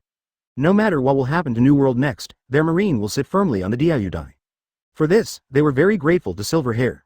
Although 4 emperors died, they saw the rise of a more terrifying guy, but this guy has surpassed their cognition at this time, and it is beyond their ability to deal with it. So they have already laid down psychologically on Sorata. Stop treating him like a pirate. Advertisement him. Generally speaking, since we can't beat you, altogether can't beat you, then we don't regard you as an enemy. Then don't we become our own people in disguise? Ha ha. The higher-ups don't know what to think, anyway, those of them who have seen the horror of Sorata think so at the moment. Typical AQ spirit. Merchant ships. At this moment, another ship, without any markings, just like an ordinary merchant ship, appeared in Marine's sight from another direction. At this time, there is actually a merchant ship coming to Doris Rosa? The Marines looked at the merchant ship, somewhat puzzled. However, after seeing that there were only 2 teenagers and girls standing on the bow of the boat, and a middle-aged man who looked like a housekeeper, they stopped paying attention. Although the boys' temperament looks like aristocrats, but who are they? They have seen such aristocrats a lot, and they will not pay too much attention to a mere nobleman. Sabo, that's Marine Vice Admiral Flying Squirrel, Marine Vice Admiral Ghost Spider, Marine Hero Garp, and Admiral Kizaru. On the bow of the merchant ship, the girl cautiously looked at the Marine who stood at the highest point of the debris in the port. Her immature face was full of seriousness, and her tone was even trembling. You must know that compared to the pirates, their revolutionary army is not welcomed by the world government. As long as their identities are exposed, those Marines will immediately come to arrest them. Don't say anything else. With Kizaru alone, there is no way they could escape. The 3 are at the front. The boy with wavy blonde hair, covered by a top hat with goggles, a large scar on his left eye, wearing an aristocratic dress, always with a confident smile on his face, turned his head to look at the girl indifferently. We're in the Marine now, and there's nothing in the world government. It's crazy that they know our identities. Having said that, he reached out and patted the head of the girl who was also wearing goggles and a wine red hat. He continued, am I right, Koala? What a big-headed ghost to you. Claire blushed pretty and slapped Sabo's hand away. Red hair pirates. Look at Sabo, it's the red hair pirates. Okay. Sabo nodded, turned his head to follow the direction of Krawl's finger, and saw a 2-masted ship heading towards the broken Doris Rosa from another direction. The redhead came to Doris Rosa, probably to prevent the war. After finishing speaking, Sabo withdrew his gaze from looking at the red hair pirates, and looked at the high ground of the palace on the cliff, with an inexplicable gleam in his eyes. But now it seems that they may be disappointed, and the war should be over. Chapter 422 Invitation. Yes, it's over. After the 2 ships sailed past the debris in the port. The first thing to see is Kaido's dismembered body lying on a fragment of the island. Looking past Kaido's body, they saw the body of Charlotte Linlin lying on another piece of debris, 2 full circles thinner. Like Kaido, the body and head are separated. You can tell it was made by the same person at a glance. Sure enough, it's too late. The redhead sighed slightly when he saw Charlotte Linlin's body. Shaking his head, he quickly suppressed his annoyance at the imminent chaos in the new world after Charlotte Linlin's death, raised his head, and looked for the figure he had never met, but who had long been famous. Finally, at the top of the cliff, on a balcony on the high ground of the palace, I saw the silver-haired figure. At this moment, as if sensing the red-haired gaze, the silver-haired figure turned his head, and looked at him with a hint of curiosity in his blue pupils. Silver hair. Red hair. Sorata sensed Redhead's arrival before he arrived in Doris Rosa, so he was not surprised to see Redhead now, just a little curious. He raised the wine gourd, waved it to the red hair, and then said, Red hair Shanks, I have heard about your legend for a long time, and I also heard that guy from Mahawk mentioned you. How about it, let's have a drink. His voice was not loud, but across the long distance in an instant, it was clearly transmitted to the red hair pirate's ship, as if speaking in their ears. Shanks. At this moment, everyone in the red hair pirates was standing at the bow of the ship, and they all stared solemnly at the figure standing on the balcony above the cliff. Although everyone didn't feel any momentum from the silver-haired body, there were two people of the same level as Shanks lying down here at this time. And all of this was done by that brat. Although they knew that there should be no conflict between them, their understanding of Yinfa was after all through other people's mouths and newspapers. Who knows what Yinfa's real personality is? So seeing the silver-haired real person at this moment, the entire red hair pirates, no one dares to take it lightly. The red hair stretched out his right hand, waved his hand, and signaled his partners not to be so serious. He didn't feel any malice in the silver hair, so looking at Sorata, he smiled slightly and said, Kaido, since the silver-haired brother wants to invite you, and I have heard Mahawk mention you, so I have wanted to see you for a long time, so I will interrupt today. After finishing speaking, he turned around and motioned his companions to draw the boat over. Advertisement. Sorata nodded to the redhead from a distance, then turned her head to look at the other ship. He also held up the wine gourd and said with a smile, Haha, Sabo, we haven't seen each other for a long time. I didn't expect that 9 years have passed, you guys should come over and get together. Sabo, do you know Silverhair? On the merchant ship, Kral looked at Sabo in surprise. Do not know. Sabo shook his head. I don't know you, how can the Silverhair tell you that you have met him before? A person like him can call you by your name at a glance, it's impossible to lie. For Sabo's words, Kral obviously doesn't believe it. Sabo nodded first, then shook his head, then raised his head to look at Sorata, and said, I really don't know him, but he should know me, but I don't know how he knows my name. Well, how to say? The more Sabo said, the more confused Kral became. At this time, Sabo's eyes showed a hint of memory, and he said, my memory, the memory before the age of 10, due to the injury, I can't remember it at all, and if Silverhair has seen me, it can only be Uncle Long when I came back from saving me. I heard from Ivankov that the night Uncle Long rescued me, they docked at Simogg village, and Silverhair's hometown is Simogg village. I think it was at that time that Silverhair saw me. I didn't expect it to be so long, he still remembers. They came here this time to see if there is a chance to make Darius Rosa, who has just experienced a catastrophe and may be disappointed with the world government, fall to their revolutionary army. When Long came, he told him that if necessary, if he encountered any unstoppable enemy, he could ask Silverhair for help. I think Uncle Long should know Yinfa too, otherwise it would be impossible to say such things to him. But he didn't expect that Silverhair would call out his name just after he arrived. To know his name, even in the revolutionary army, only a limited number of high-level people know it. After all, he has not yet joined the army, and he has just represented the revolutionary army in the sea. Before he has made achievements, even if he is Long's apprentice and the most valued junior of several revolutionary army seniors, he is not qualified to be a senior member of the revolutionary army, let alone let everyone in the revolutionary army know him. Now it seems that Silverhair not only knows about him, maybe he also knows about his past. Thinking of this, Sabo looked up at the silver-haired figure standing at the top of Darius Rosa at this time, a strange light flashed in his eyes. No one wants to be a person without a past, and he is no exception. But whether it is Uncle Long or Ivankov, they only know that he may come from the kingdom of Goa in East Blue. Advertisement. As for other specific information, they don't know. He had been training at the headquarters of the Revolutionary Army all these years and had no chance to return to East Blue, so he never knew his true past. But today, he met someone who might know his past. This can be said to be a happy event for him who has always wanted to understand the past, and it made his mind active at this moment. Sabo, Sabo, Sabo. Kral held Sabo's arm with both hands, shaking it non-stop. Well, what's the matter? Sabo was awake, tilting his head to look at Kral in doubt. Really, why are you in a daze again? Kral let go of Sabo's arm and said with concern, it's all right. Fine. That's good. Hearing Sabo say it's okay, Claire breathed a sigh of relief, and then asked, Silverhair told us to go there, do we want to go there? Go. Why not go? Seeing Kral's nervousness, Sabo smiled slightly, stretched out his hand and patted Kral's head, and said with a smile, don't worry, Silverhair knows Uncle Long and Ivankov. As you can see, he also knows me, it's all right. Oh, is that so? I don't know what to think of. The tension on Klar's face disappeared, and he became excited instead. Like a groupie, the excitement of meeting an idol. As for the legendary Silverhair, or the Silverhair who just killed 2 emperors, it is impossible to say that you are not curious. And Silverhair killed the celestial dragons that she hated so much a month ago. This time, she was really excited to see the real person in person and up close. Sabo looked at Klar, whose attitude changed instantly when he heard that there was no danger, and shook his head amusedly. Then he beckoned to the middle-aged man who was like a housekeeper who had been standing on the side all the time, then looked up at the high ground of the palace, silently lost in thought. To be honest, even Sabo was a little nervous at this moment. Not only nervous about Silverhair's strength, but also nervous that Silverhair might know about his past. Chapter 423. Appreciation. Palace Heights. The banquet was joined by red hair pirates. There was no silence, but it was full of laughter. Red hair pirates. Strictly speaking, it should be the first and only pirate group that Sorata has met since she went to sea. Although the Red Hair Pirates also have a territory in New World and affiliated pirate groups attached to their pirate group, they never stay in one place for long, and they don't have any fixed bases. Four Seas, Paradise, New World, they can go wherever they want. If you want to say that they are the most free pirates in the world, they are the most free pirates in the world. So the two groups can talk very well, but generally it's the Red Hair Pirates who are talking and Sorata and the others are listening. After all, although the Red Hair Pirates is the youngest pirate group in the Four Emperors, it has been more than 20 years since the formation of the pirate group went to sea.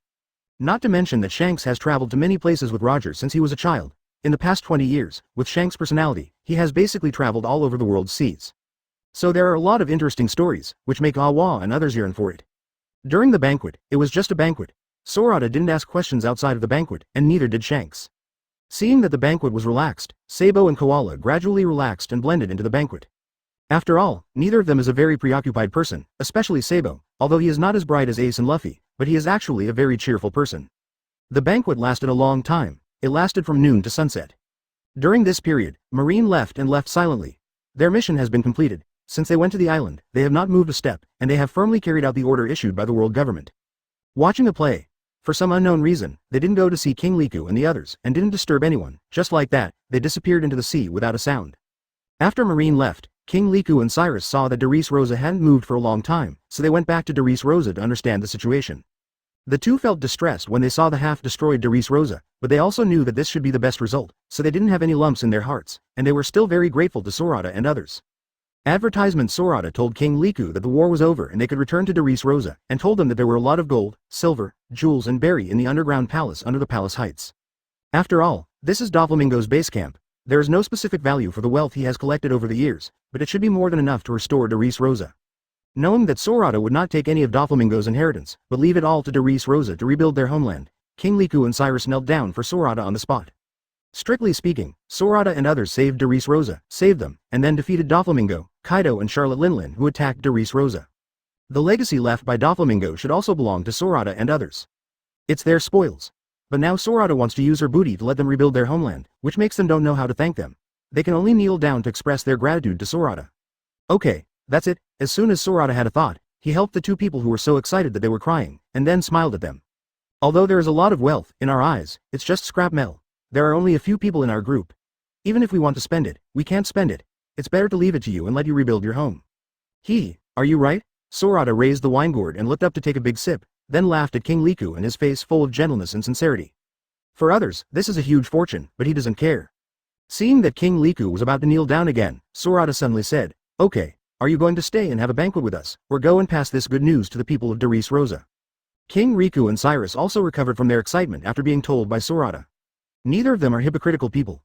Wiping away the tears of excitement on their faces, the two bowed to Sorata and saluted, silently remembering their gratitude in their hearts. Then he turned around without hesitation, and headed towards Green Bit under the high ground of the palace. The redhead watched all this silently. During this time, he already knew that before Sorata and others decided to defeat Doflamingo, they rescued King Liku and Cyrus and let them evacuate with the people of Darius Rosa. So at this time, he looked at Sorata with admiration. The strong, the reason why they are called strong, is because they have never been people who do not take life seriously. Advertisement Redhead is such a person himself, so he agrees with Sorata's approach. Only those who firmly practice the ideas in their hearts can be called strong. In Redhead's perception, among the four emperors, although Charlotte Linlin and Kaido are very strong, they are not the strong ones he agrees with. Among them, only Whitebeard can be recognized by him. Before coming to Germany Reese Rosa, he was still wondering who is Sorata. Although it is known from various channels, Sorata is a person who is truly firm in his heart and has his own views of good and evil. But before seeing the real person, who knows if this information is true? Now that he saw a real person, he realized that the information was really true, which made him appreciate Sorata all the more. At this age, with such strength, he is neither arrogant nor impetuous. It's really rare. The redhead looked at Sorata under the firelight, with a childish side face and a smile on the corner of his mouth, then shook his head, raised the wine bottle in his hand, and raised his head to take a big sip. There are everyone in this world. He is a pirate, and he has been a pirate since he was a child. For as long as he can remember, he has been sailing the seas with the Roger pirates. Of course he knows who most of the pirates in this world are. Not to mention 100%, but more than 90%, all of them are arrogant and lawless people who do all kinds of evil. Do these people deserve to die? Damn.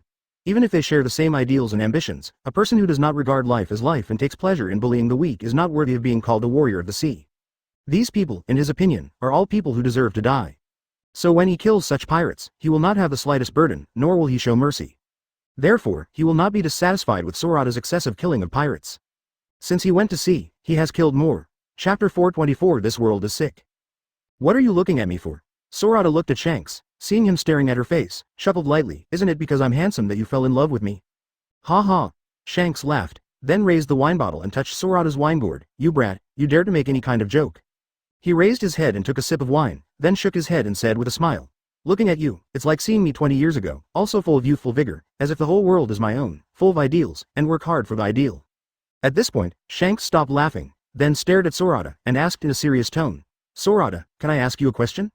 Sorata leaned back, leaning his back against the fence, and lifted the wine gourd with its mouth downward, and the crystal clear wine fell into his wide open mouth along the mouth of the gourd. At this moment, he was indescribably chic. Sorata swallowed the wine in her mouth, did not look at Shanks, but smiled at the corner of her mouth, and said softly, if you have any questions, you can just ask directly. To be honest, I am very happy today. You're the ones I have met since I went to sea. The first and only pirate group that truly practice their ideas with adventure and freedom. Adventure? Free? Shanks lowered his eyes, took a deep look at Sorata, and then asked, what is your ideal and why do you go to sea? In his perception, Sorata is a strange person, and his behavior and tone are not like that of a person of this age.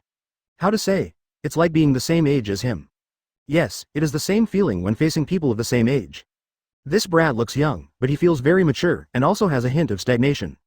Was he wrong? He does not know. Ideal? The reason for going to sea? Sorata put down the wine gourd and looked up at the orange, yellow and blue pupils that were burning like flames in the sky, as if the years had passed in an instant, and a trace of vicissitudes had flashed. His reason for going to sea was simple at first. That is to see the vastness of the sea. After all, he is a time traveler, and he was a pirate fan in his previous life. After waking up, he came to his favorite world, and he also got invincible space power, and landed in the extremely safe Yixin dojo. Advertisement. So at the beginning, he really wanted to go to sea, to see the world, to see the vastness of this world, to see the various customs of this world, to see the legends in the legends. It can be said that he had great expectations for this world at the beginning. But after going out to sea, he realized that the beauty in his imagination was actually not so beautiful. The world is sick, and it's very sick, it's dying. Every island he has experienced, except for the islands guarded by Marine, basically every island is experiencing tragedy. He didn't want to ignore it, but the red thread in his heart was like a thread pulling his soul, forcing him to make a change. So he changed, he became less passionate than he was when he first went to sea. There are indeed many places full of miracles in this world. Especially Sky Island and the Fishman Island, but these miraculous lands are not beautiful. Stronger than Alabasta and Deris Rosa, formerly one of the 20 kingdoms that created the world government, but so what, in front of the strong, they are nothing but ants that are needed at will. In this world where most of the world is seawater, the sea can only be connected by boat. Mr. Tom, who created a high-speed and very safe sea train that can easily pass through the weird weather of the Grand Line, is great enough. But so what, he was not directly executed by the world government for any reason. Marine. There are marines in most of the seas of the world, such marines are strong.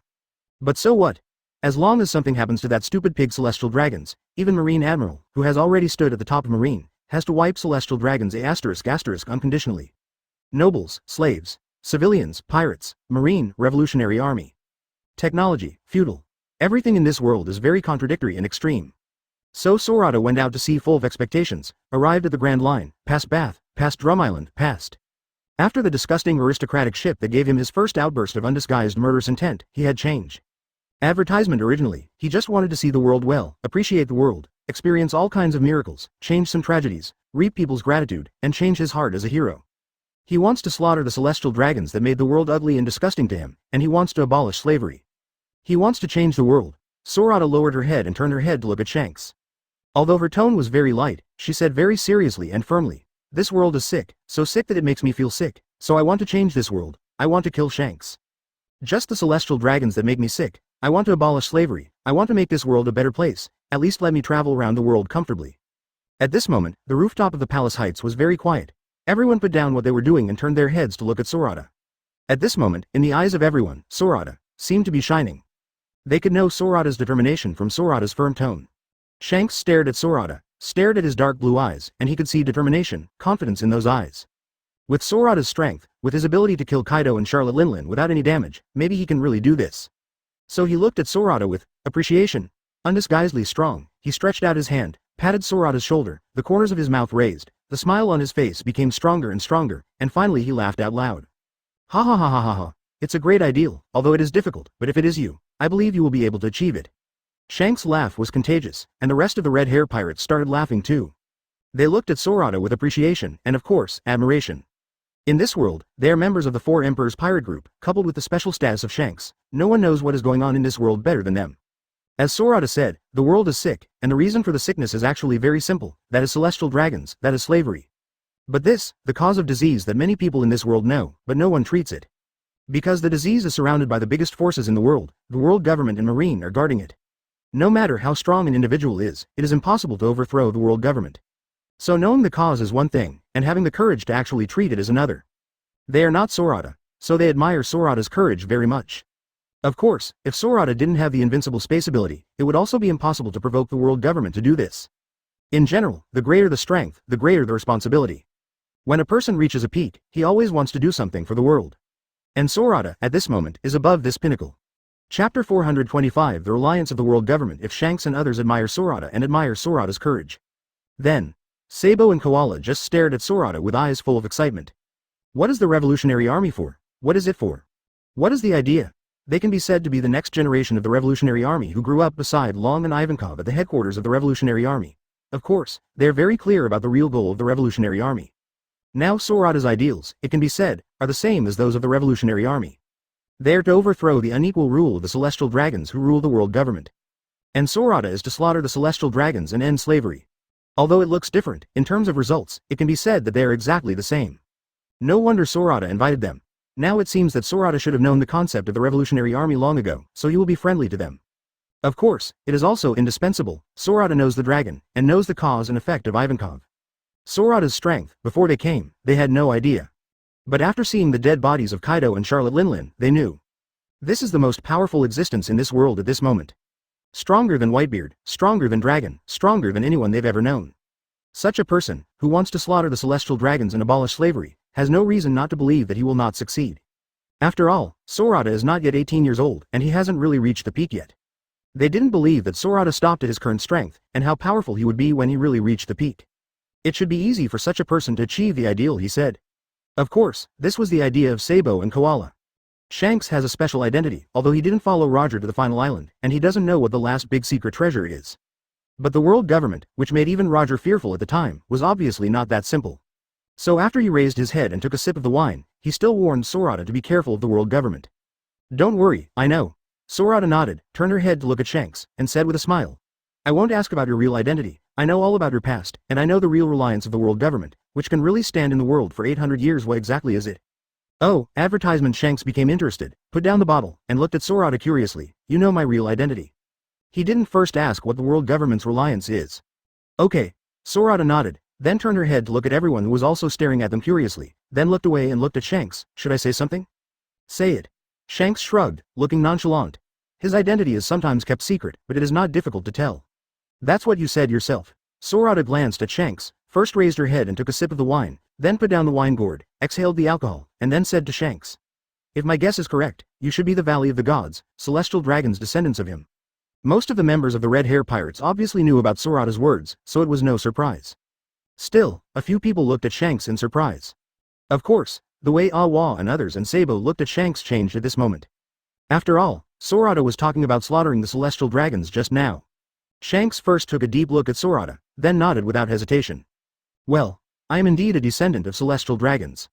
How? He then asked Sorata jokingly, are you going to kill me now? Well, how come it's so good, it's like this now? Everyone looked at Sorata, waiting for his answer. Ha ha ha ha ha. Sorata laughed loudly, breaking the silence on the rooftop, and then said with a smile. Don't be kidding, you guy has been with Roger since Roger took him out of the Valley of the Gods. In your heart, I'm afraid you don't admit that you are celestial dragons. After all, how can those stupid pigs compare with you? Okay. Shanks nods. Although the blood of celestial dragons flows in my body, I am not celestial dragons. After all, celestial dragons claim to be gods, but fundamentally, they are nothing more than a group of pigs raised by the world government. Of course, I cannot it's them. Oh, right. As if thinking of something, Shanks looked at Sorata curiously, and said, you said you know what the world government relies on, can you tell me what they rely on? Advertisement. He is not afraid of others knowing that he is a descendant of celestial dragons. After all, his whole life has traces to follow. He's not so much celestial dragons as Roger's adopted son. Although he was curious about how Sorata would know his true identity, he didn't intend to inquire about other people's secrets for this kind of thing. Sorata has met Rayleigh and maybe knows it from Rayleigh. He doesn't care. he is much more interested in relying on the world government. Seeing Shank's curious look, Sorata couldn't help but open her mouth and said with a smile, Tianlong knows. Tianlong? Everyone in the Red Hair Pirates, including Koala and Sabo, looked shocked. You mean, the heavenly dragon, Uranus, one of the 3 ancient weapons? Ben Beckman reached out to hold the cigarette in the corner of his mouth, opened his mouth and exhaled a smoke ring, then looked at Sorata and asked. Okay. Sorata turned to look at Ben Beckman, nodded and smiled, it is indeed Uranus. Have you seen? A gleam flashed in Ben Beckman's eyes, and he asked in a firm tone. Sorata laughed, then took a sip from the wine gourd, and then replied, I did meet Tianlong Uranus a month ago, and I even fought against him. A month ago? Everyone thought about it. It was Ben Beckman who reacted quickly. He raised his head and looked at Sorata in surprise. No wonder you killed the celestial dragons, but the world government didn't respond. So it wasn't that there was no response, but that the celestial dragon was sent to kill you. He rubbed his chin in thought for a moment and then said, I think it's because you beat Uranus back, so the world government has no power to trouble you again, so there's no movement at all. Sorata looked at Ben Beckman, a slight smile flashed in his eye, then nodded, then shook his head. What? Seeing Sorata's appearance, Ben Beckman asked suspiciously, did I guess wrong? Yes. Not right. Facing the puzzled gazes of Red Hair Pirates and others, as well as Sabo and Kral, Sorata calmly narrated what happened to Coco Ludo a month ago. Then he told them about I Am, but he didn't know much about I Am. So it's just saying that there is a person who is controlling Tianlong, and he also made an agreement with I Am that in the near future, he will go to the Holy Land Marijoy to make a break with I Am. Chapter 426 Please let me know when the time comes, I also want to witness the moment of killing God. Listen to Sorata's narration. The palace heights fell silent for an instant. Suddenly accepting such shocking news, even Hanfa and the others had to calm down and think carefully about the impact of this news on the world and on them. After all, the facts that Sorata told were far from what they had always thought. They would never have imagined that the celestial dragons, which were supposed to be above the pinnacle of world power, were really pigs raised in captivity. It's just that now through Sorata's narration, they know that it is not the world government that raises the celestial dragons, but their master. A true king who has sat on the void throne for 800 years and has never appeared in history. 800 years. Just thinking about them makes them feel cold and frightened. In such a long time, even a pig will grow into a monstrous monster, not to mention I Am who can control Uranus. They don't know what I Am is, but 800 years ago, it was able to overthrow the previous great kingdom that ruled the world, the kingdom of God. In the case of the giant kingdom has Pluto, and ally Poseidon, still overthrow the giant kingdom. Uranus alone should not be enough. Siam must be a terrifying existence beyond everyone's cognition. Only in this way can he explain why he can coerce the 20 kingdoms, make the celestial dragons willing to be his captive pigs, and break the history of the world for 100 years. They didn't know about such a terrifying existence before, but now it clearly appeared in their ears. Moreover, Sorata also made an agreement with such an existence that she would go to Marijoy to have a real settlement with him in the future. Everyone who came back to their senses all looked up at Sorata. From Sorata's still immature face, they couldn't see the slightest bit of nervousness and timidity, only free and easy and unparalleled confidence. What gave Sorata confidence? Is it strength?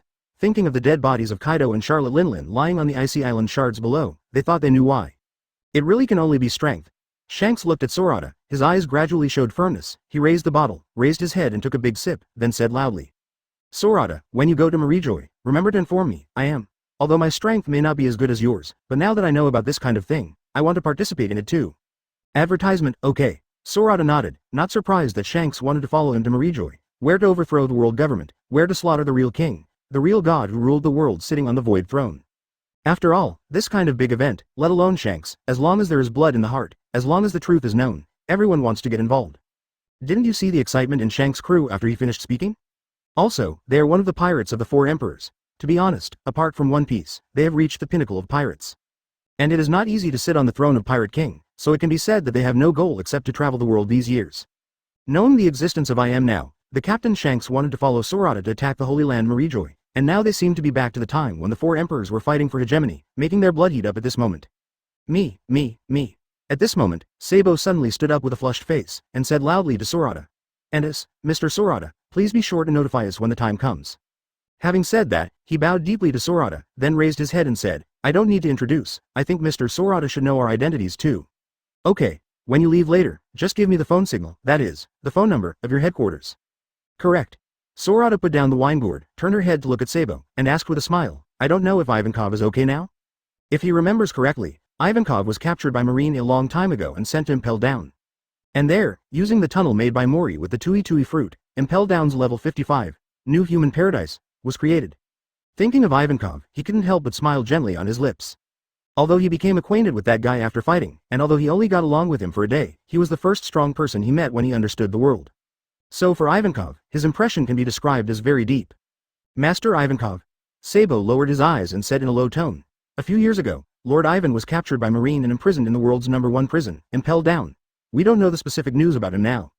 You don't know? Sorata was slightly surprised. He thought Ivankov was put in impelled down on purpose. After all, that guy is developing a new human paradise in impelled down, and his life can be said to be very chic.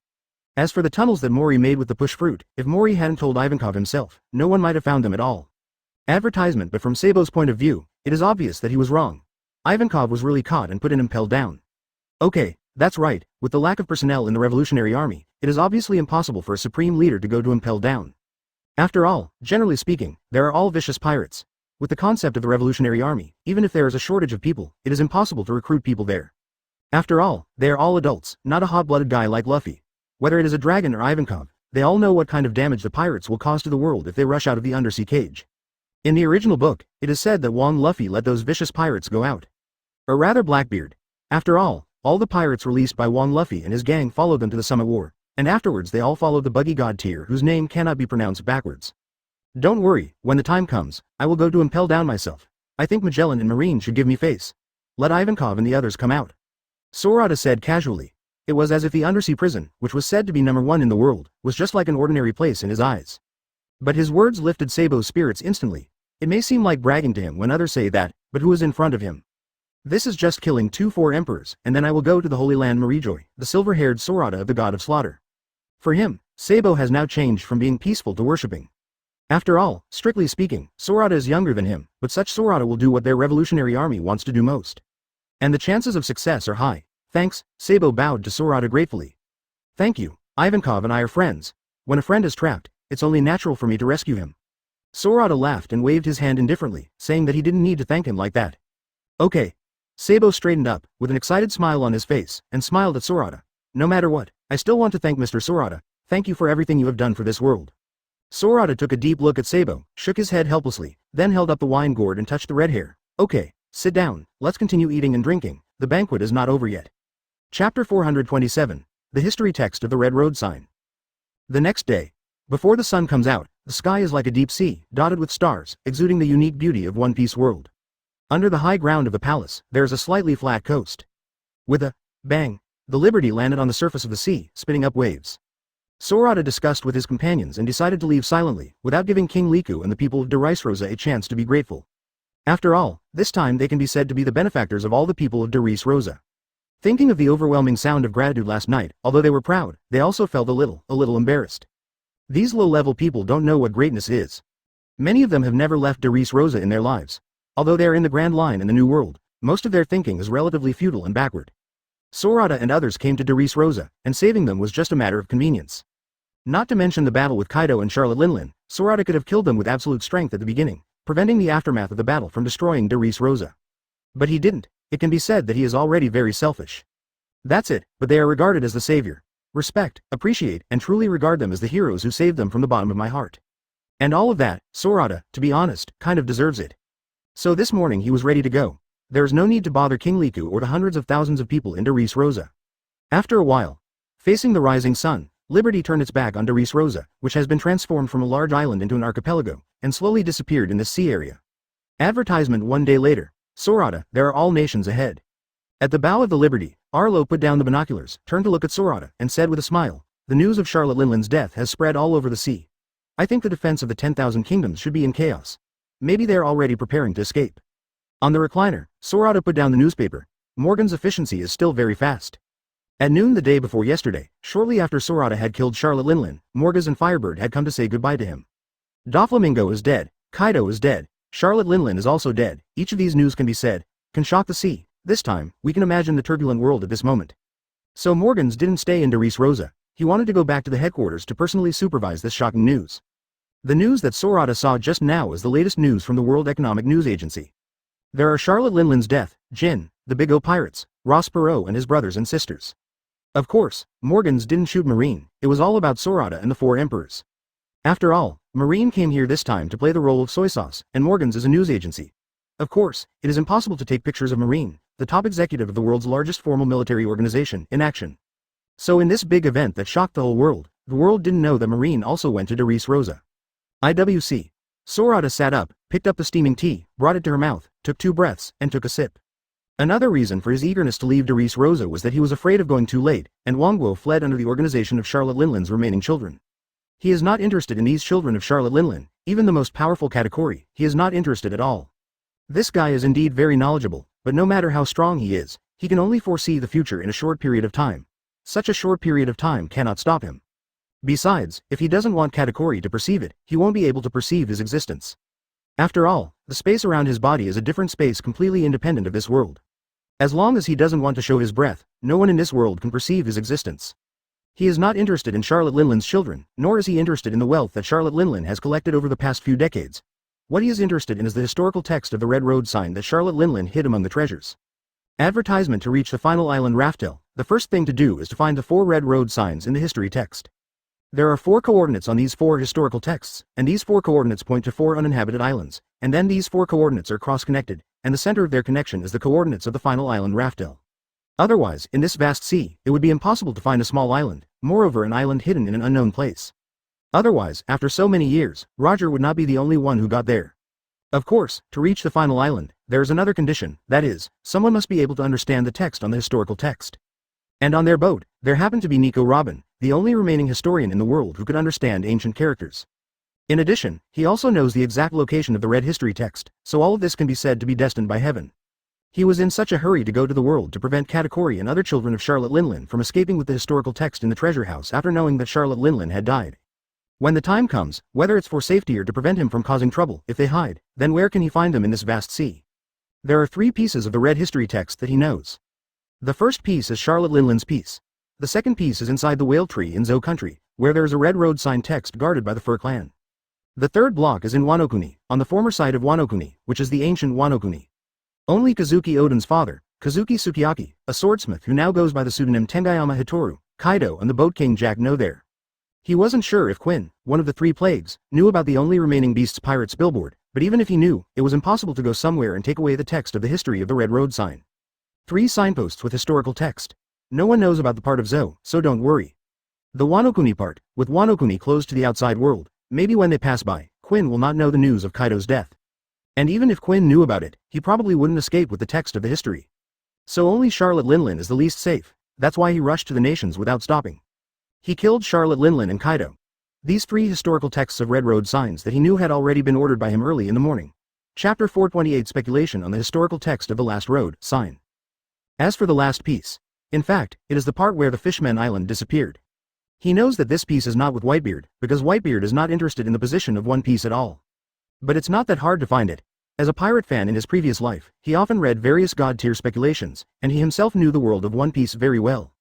Therefore, according to the guess given by the official who does not know where, the location of the historical text of the last red road sign may be in the following 3 places. The first is the base camp of the Rocks pirates decades ago, Hive Island. This piece may be Charlotte Linlin's piece, which was acquired by Charlotte Linlin after Rock's death. After all, when Roger found the historical text of the red road sign of the Fishman Island, Rocks was already dead. Besides, Blackbeard has not yet rebelled, and the Hive Island is still the site of Ochaku, a member of the original Rocks pirate group. So the probability of the last piece being on Hive Island is not high. The second is the country of Titan Elbaf, but in Sorata's mind, the possibility of the last piece in Elbaf is also very small. Because Elbaf is actually a very closed country. After all, an elephant cannot be friends with an ant unless the ant is strong enough. And ordinary human beings, in the eyes of the Titans, are ants. So the Titans of Elbaf basically rarely leave the Titan country.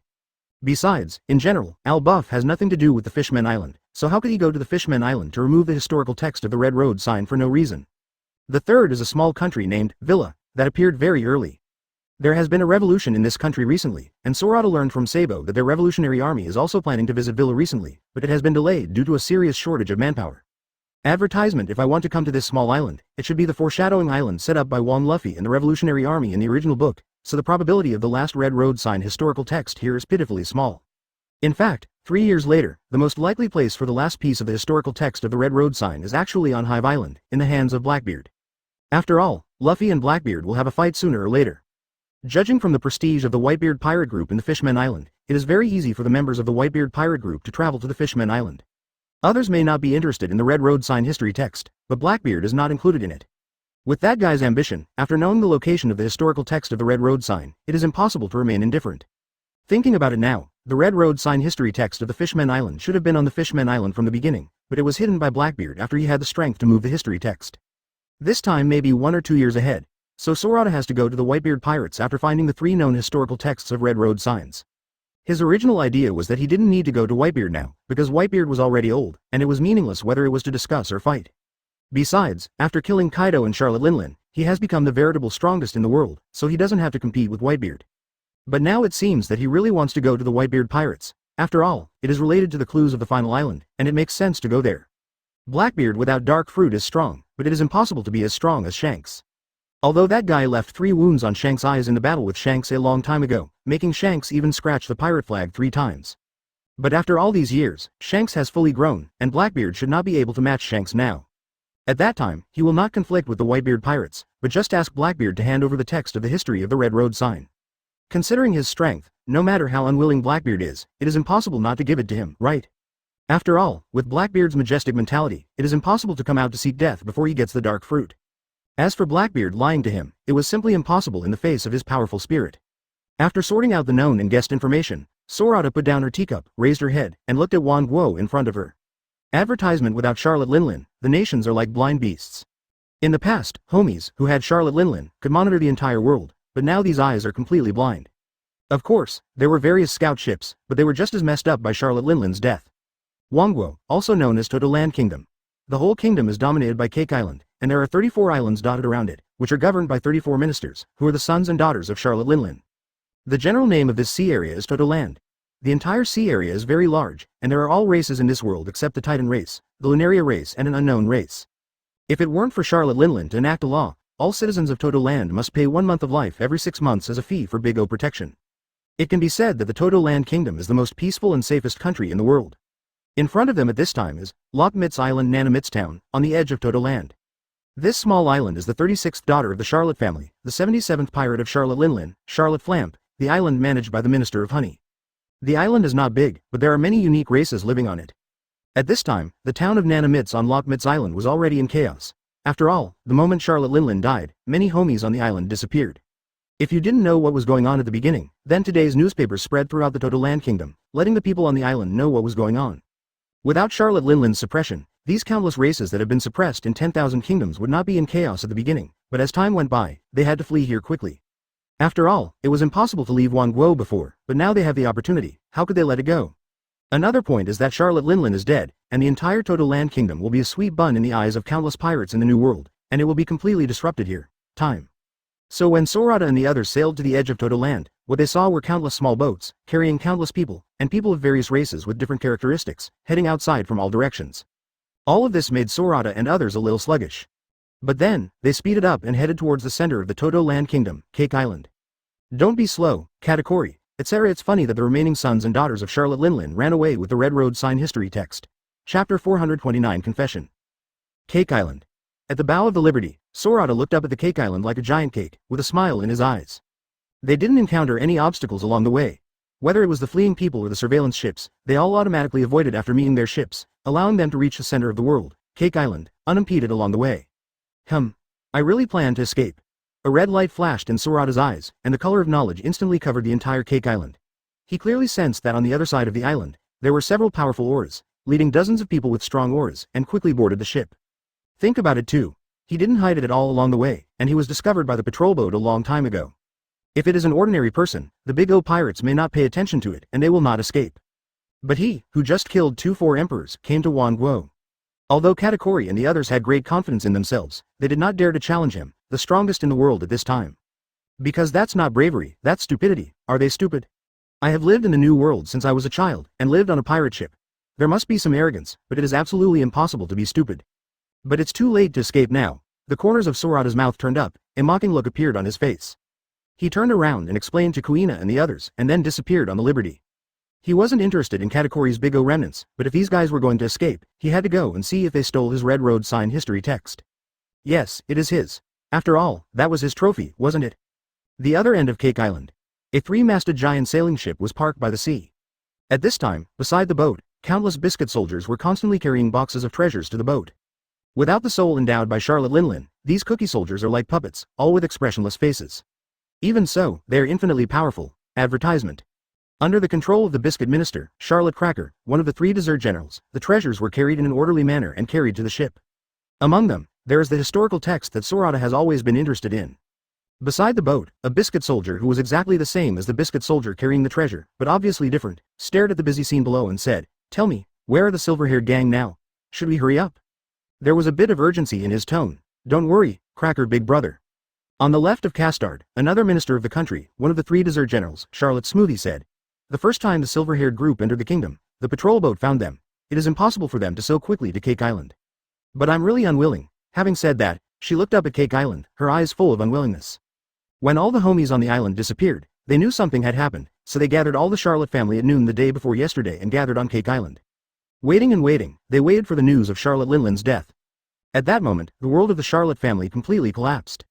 If it weren't for the fact that the 3 dessert stars were still there, maybe the Charlotte family would have to disband at that moment. But they also have luck. Although Charlotte Linlin, the pillar of the family, is dead, isn't the 3 of them still here? For ordinary pirates, they are confident that even without Charlotte Linlin, they can deal with it and keep the territory of Wongguo. So there is no first time to leave. But just an hour ago, they received a communication from the patrol ship that the Silver Hair Pirates had arrived. This is the last person they want to meet. As the New World 4 Emperors group, as the children of Charlotte Linlin, no one knows the cruelty of the sea better than them. Law of the jungle. In the past, they were strong, so they could act recklessly, easily formulate laws for a sea area, and be superior. But now, facing the Silver Hair who killed their mother and Kaido, they have become the weak side. Don't escape.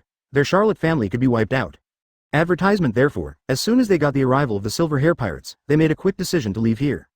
No way, that man is too strong. It was so strong that they had to leave just because they knew he was coming.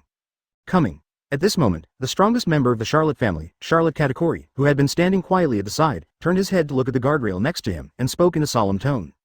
Charlotte Katakuri, the second son of Big O, Charlotte Linlin, one of the 4 emperors, the flower minister of Todo Land, one of the 3 dessert generals of the Big O pirates. He is a special paramecia, waxy fruit, capable person with a bounty of 1.057 billion berry. He has an extremely powerful conqueror's haki, and he is best at observation haki. He has reached the state where he can see part of the future. This guy is also a good teacher, teaching Luffy to use observation haki to foresee the future. He even played paramecia devil fruit as Logia by relying on the observation haki that foresees the future. Is a strong guy. If you want to rank the second in command of all 4 emperors' regiments, he may be in the top 2, or he may be in the first place. After all, it is too pervert to meet the future knowledge color for a short time. This is not to predict based on the enemy's breath, but to truly see the future. Here, what's coming? Hearing Katakuri's dignified voice, Cracker and Smoothie quickly turned their heads to look at Katakuri, with a hint of doubt on their faces. Well, what are you doing? Stealing my treasure, and most importantly, stealing my historical text. At this moment, a slender figure in a moon-white robe appeared silently on the railing beside the boat. The visitor had a long knife and a wine gourd hanging from his waist, with silver broken hair, and looked very young. The moment he appeared, there seemed to be a special stance covering the entire sea area. Whether it was Cracker or Smoothie, or the many sons and daughters of Charlotte Linlin standing behind them, all of them changed their expressions suddenly, and some even backed away with frightened eyes. Silver hair, silver hair, silver hair. Sorata's blue pupils didn't even look at him, and he was on guard for an instant. Cracker and Smoothie, whose expressions changed drastically, ignored the members of the Charlotte family who were in chaos because of his appearance. He raised his eyes and looked at Katakuri who was standing in front of the 3 of them, with the corners of his mouth upturned, teasingly. Katakuri, you stole my things, won't you give me an explanation? Chapter 430. How is it possible to be so strong? On the huge sailing ship. Since the appearance of Sorata, the atmosphere on the ship has become tense instantly. The fighters of the Charlotte family all slowly gathered around, holding weapons in both hands, staring solemnly at the moon-white figure standing on the guardrail. Sorata didn't pay much attention to them. He stood casually on the guardrail, staring at Katakuri with a playful face, asking him to give him an explanation. Why is this guy so shameless? Even with Katakuri's self-cultivation, facing Sorata's question at this moment, the corners of his mouth could not help but twitch. These things are all accumulated by their family for decades, and the text of the history is the most precious thing of the mother. When did it become the little devil in front of me? Silver hair. Katakuri opened his mouth, wanting to say something, but didn't know what to say for a while. He knew that from the moment Sorata appeared, they could never go away.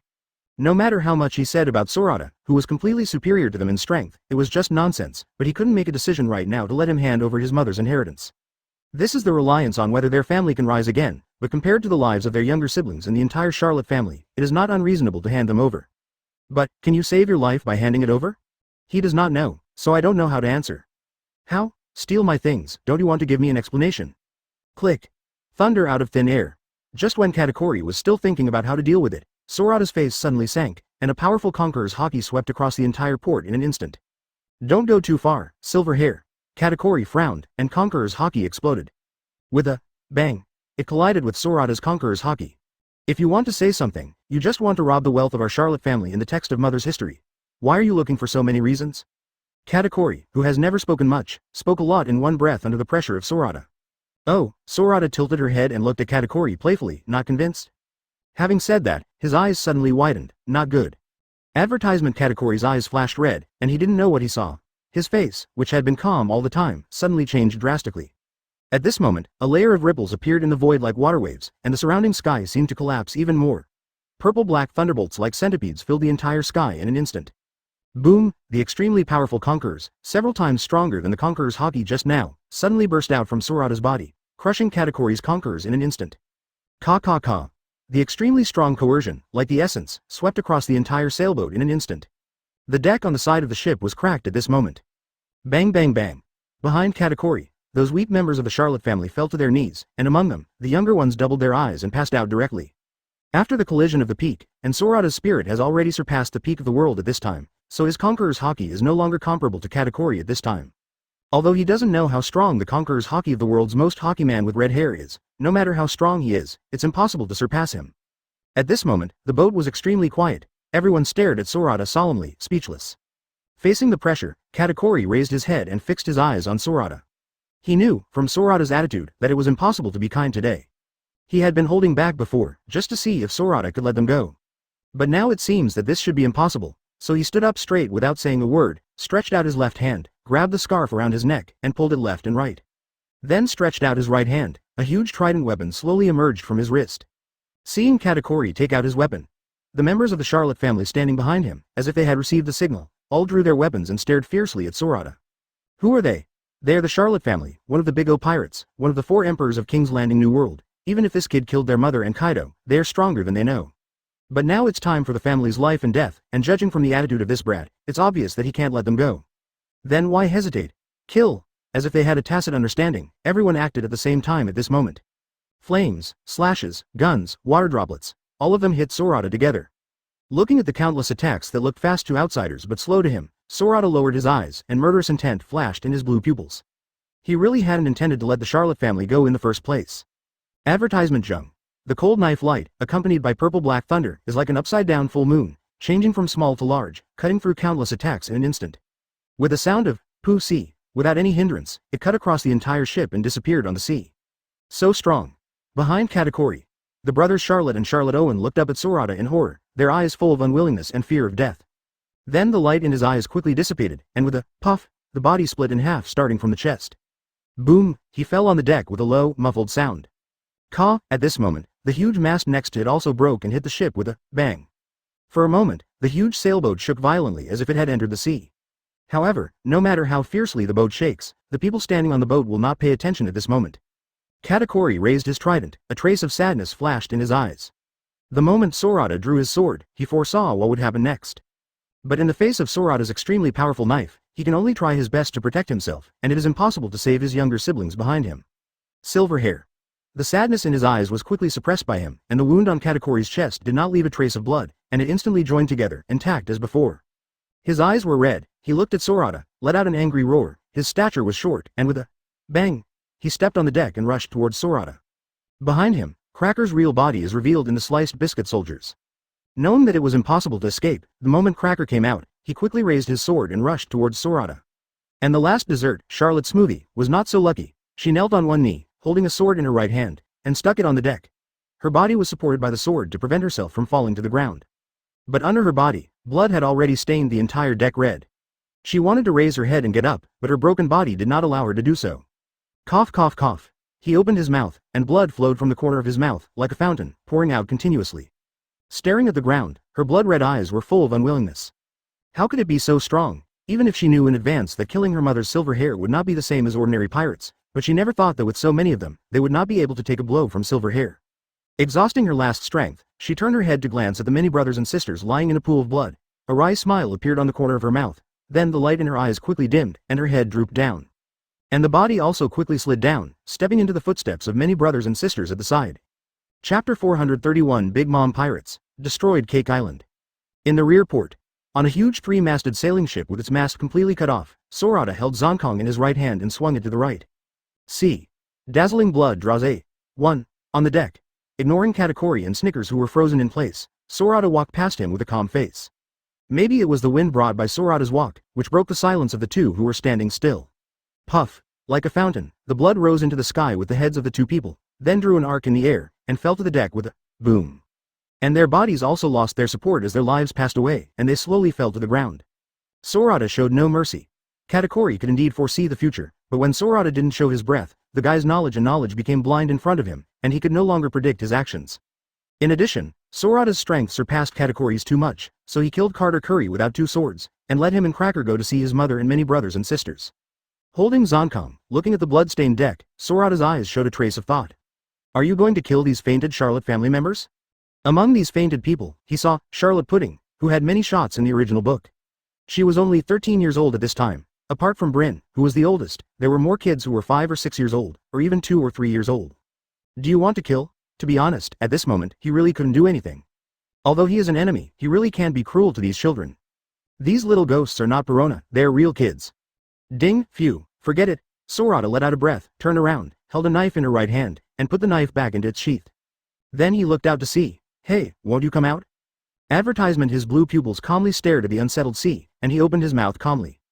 Don't worry, I know Jinbei, I won't do anything to you. If you don't come out, then these brats can only fend for themselves here. Outside the sailboat, in the deep sea more than 20 meters above the sea surface. The 21st daughter of the Charlotte family, Charlotte Praline, looked at her husband next to her and asked. Are we going up? Aldine, who was tall, with a high ponytail, a long beard, and a huge trident on his back, tilted his head and looked at his wife tenderly. Kaido. Don't think about it, Silverhair should have discovered us a long time ago, so great man, since he said that he would not do anything to us, it should not be a lie. Having said that, he looked up at the sea, hesitated for a moment, and continued, besides, there are your younger brothers and sisters up there. I don't think Silverhair will attack them. Let's go up and pick them up. Yeah, Charlotte Praline nodded, listen to you. Since she married Aladdin, her relationship with the family has not been very good, so she spent most of her time with Aladdin on the island under his jurisdiction.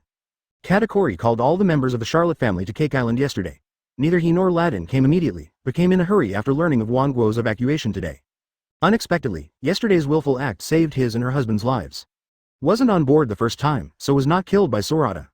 Now Silverhair has obviously found them. Although they are in the sea, they don't feel safe at all. And Silverhair asked them to go up, and it seemed that they should leave with their younger brothers and sisters. It is true that her relationship with the family is not good, but she has no malice towards these younger brothers and sisters. After all, they are a family, so since the husband agrees to go up, let's go up. After a while, the two emerged from the sea, jumped out of the sea, and stood on the boat. Looking at the scene on the deck that was like a purgatory on earth, their faces turned pale at the same time. Especially when they saw Katakuri's body, the two of them were instantly cold from the soles of their feet to the sky, and the whole body was sweating instantly. They dare not look up to see the young figure in the sea of corpses and blood. Instead, he lowered his head and bowed slightly in the direction of Sorata respectfully. After all, it is a man, a husband, so it is Aladdin who breaks the silence. I saw him stepping forward, standing in front of his wife, eyes downcast, not daring to look at Sorata directly, only dared to look at the deck below Sorata, and then asked. Mr. Silverhair, may I ask why you asked us to come up? Don't worry, you have anything, as long as we know, we will know everything. Sorata looked at the couple calmly, without any fluctuations in her eyes. Advertisement. He didn't speak until he felt the couple's bodies tremble slightly under his gaze. Don't be so nervous, I'm not a murderous demon. Not a murderer? A string of long question marks appeared on the heads of the couple at the same time. Isn't the mountain of corpses and sea of blood on this deck exactly your masterpiece?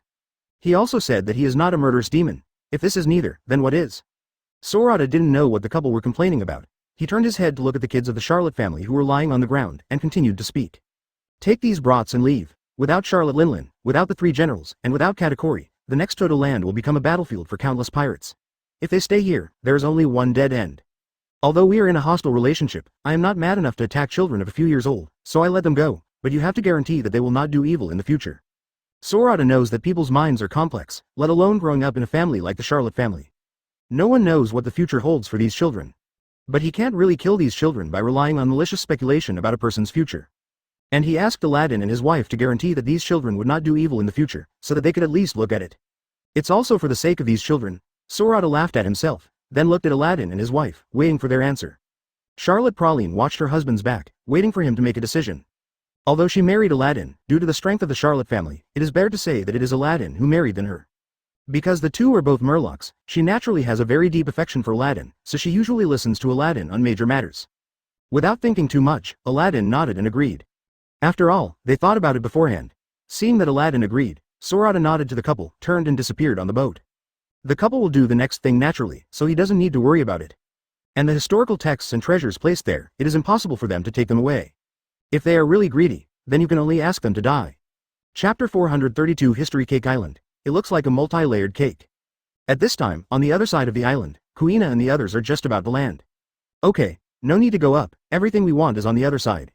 Seeing the sudden appearance of Sorata, the partners stopped quickly. They had long been familiar with Sorata's elusive appearance. The other side, Kuina looked at Sorata sitting on the guardrail, and asked curiously, they don't really want to move the historical text away. She had already sensed the aura on the other side of the island, and she also knew the purpose of Sorata's hasty visit to Toto Land. Okay. Sorata put down the wine gourd, exhaled alcohol, then nodded to everyone, and said with a smile. Fortunately, we came in time, otherwise those guys really stole my history text. When Sorata said that the historical text belonged to him, no one responded. After all, Sorata killed Charlotte Linlin, and the historical text that originally belonged to Charlotte Linlin should naturally also belong to their spoils. Since we don't need to go to the island, let's go there quickly. Robin spoke eagerly. Normally, Robin is unhurried no matter what he is dealing with. But for the main text of history, she is the most active on this ship. Okay, let's go. Seeing Robin's eagerness, everyone didn't delay. A dhow went straight into the cab. A Wa stowed the anchor, and a Luo lowered the sail. The Liberty set sail again and headed for the other side of the island. The text of the history is right there, don't worry. At the bow, Sorata sat on the railing, turned to look at Robin, and said with a smile. We will see more historical texts, and gradually unlock all the secrets of this world. Okay. Robin nodded and smiled at Sorata. I know, but I can't wait to think about reading history. Ha ha. Sorata laughed, raised the wine gourd, raised her head and took a big sip. Can't wait? Also, for him, the history of this world is just history. But for Robin, that was a heavy mission and of course, a dream. After a while, Advertisement Liberty is on the other side of Cake Island. It's very quiet here. Aladdin and Charlotte Praline have taken the little ghosts of the Charlotte family and left in a boat. Therefore, in the entire port, except for the large sailboat entangled in the smell of blood, which kept ups and downs with the sea surface, there was nothing moving anywhere that could be seen. Dock. Stop the ship. No one paid any attention to the treasure chests that were randomly thrown on the ground. After disembarking, everyone's eyes immediately focused on the three huge rocks on the shore. Red. Looking at the red history text in the middle, everyone's eyes brightened. Sorata. Kuina took Sorata's hand and asked, is this the historical text of the signpost you mentioned? Okay. Sorata nodded, glanced at Robin who saw the text of the history, as if seeing the most wonderful thing in the world, with eyes shining, and said with a smile. Yes, this is the text of the history of the road sign, and there is a coordinate on it. And in this world, there are a total of 4 historical texts like this road sign. As long as the 4 historical texts are collected and the coordinates on them are cross-connected, we can get the specific coordinates of the final island Raftel and reach Raftel. After hearing Sorata's words, everyone's eyes on the red road sign's history text became excited. Sorata smiled at Robin. I'll trouble you, Robin. It is my duty, my captain. Robin bowed to Sorata in a very gentlemanly way, and then stepped forward with bright eyes, observing the text of history closely. Knowing that Sorata and the others are most concerned about the text of the history of road signs, she first read Shikai's text of history of red road signs. Stretching out his hand and gently stroking the text of the history, Robin's face showed sincere satisfaction. This feeling of directly touching history made her very happy. This is the 5th historical text she has seen. The first piece was seen as a child in the basement of the Ohara Tree of Omniscience Library. She didn't know it when she was young, but after going to sea, she gradually knew it as she grew older. Know the real reason for Ohara's demise, deciphering the text of history. There is no crime in history, but reading the history strictly prohibited by the world government is a crime, so Ohara was destroyed. But even knowing that this is strictly prohibited by the world government, as the only survivor of Ohara, she has to shoulder the mission for countless historians on the island to fulfill their last wishes. So these years, she never gave up the pursuit of historical texts. At the beginning, she agreed to cooperate with K-Lock Doll because K-Lock Doll promised her that she could get the historical text. Advertisement otherwise, it would be impossible for her to cooperate with someone like K-Lock Doll. Of course, it was for his own safety in the first place. After all, Lock Dar is a Shichibukai. Now following Sorata, in a short period of time, she has seen all kinds of beautiful scenery that she never thought of before, experienced all kinds of magic and countless battles. It is a short period of time to see the main text of history. Joyful, genuinely joyful, easier than ever. So she is infinitely grateful to Sorata. It was this man who gave her another life that she never thought of before, and gave her a new life. The second piece was seen in the ruins of an uninhabited island during the years when she fled. The next two pieces, one is Sky Island and the other is the Fishmen Island. Withdraw your fingers. Robin raised his head, looked at the text on the main text of the history, and read slowly, word by word, line by line. Everyone stood behind Robin and didn't bother her. They can feel Robin's satisfaction of seeing something they love. Turning around, Robin smiled at everyone and then spoke. There is indeed a coordinate recorded on it. I think this is one of the 4 road signs that Sorata said. Can you tell me where it is? Adao opened her mouth and exhaled a smoke ring and couldn't help asking excitedly. Okay.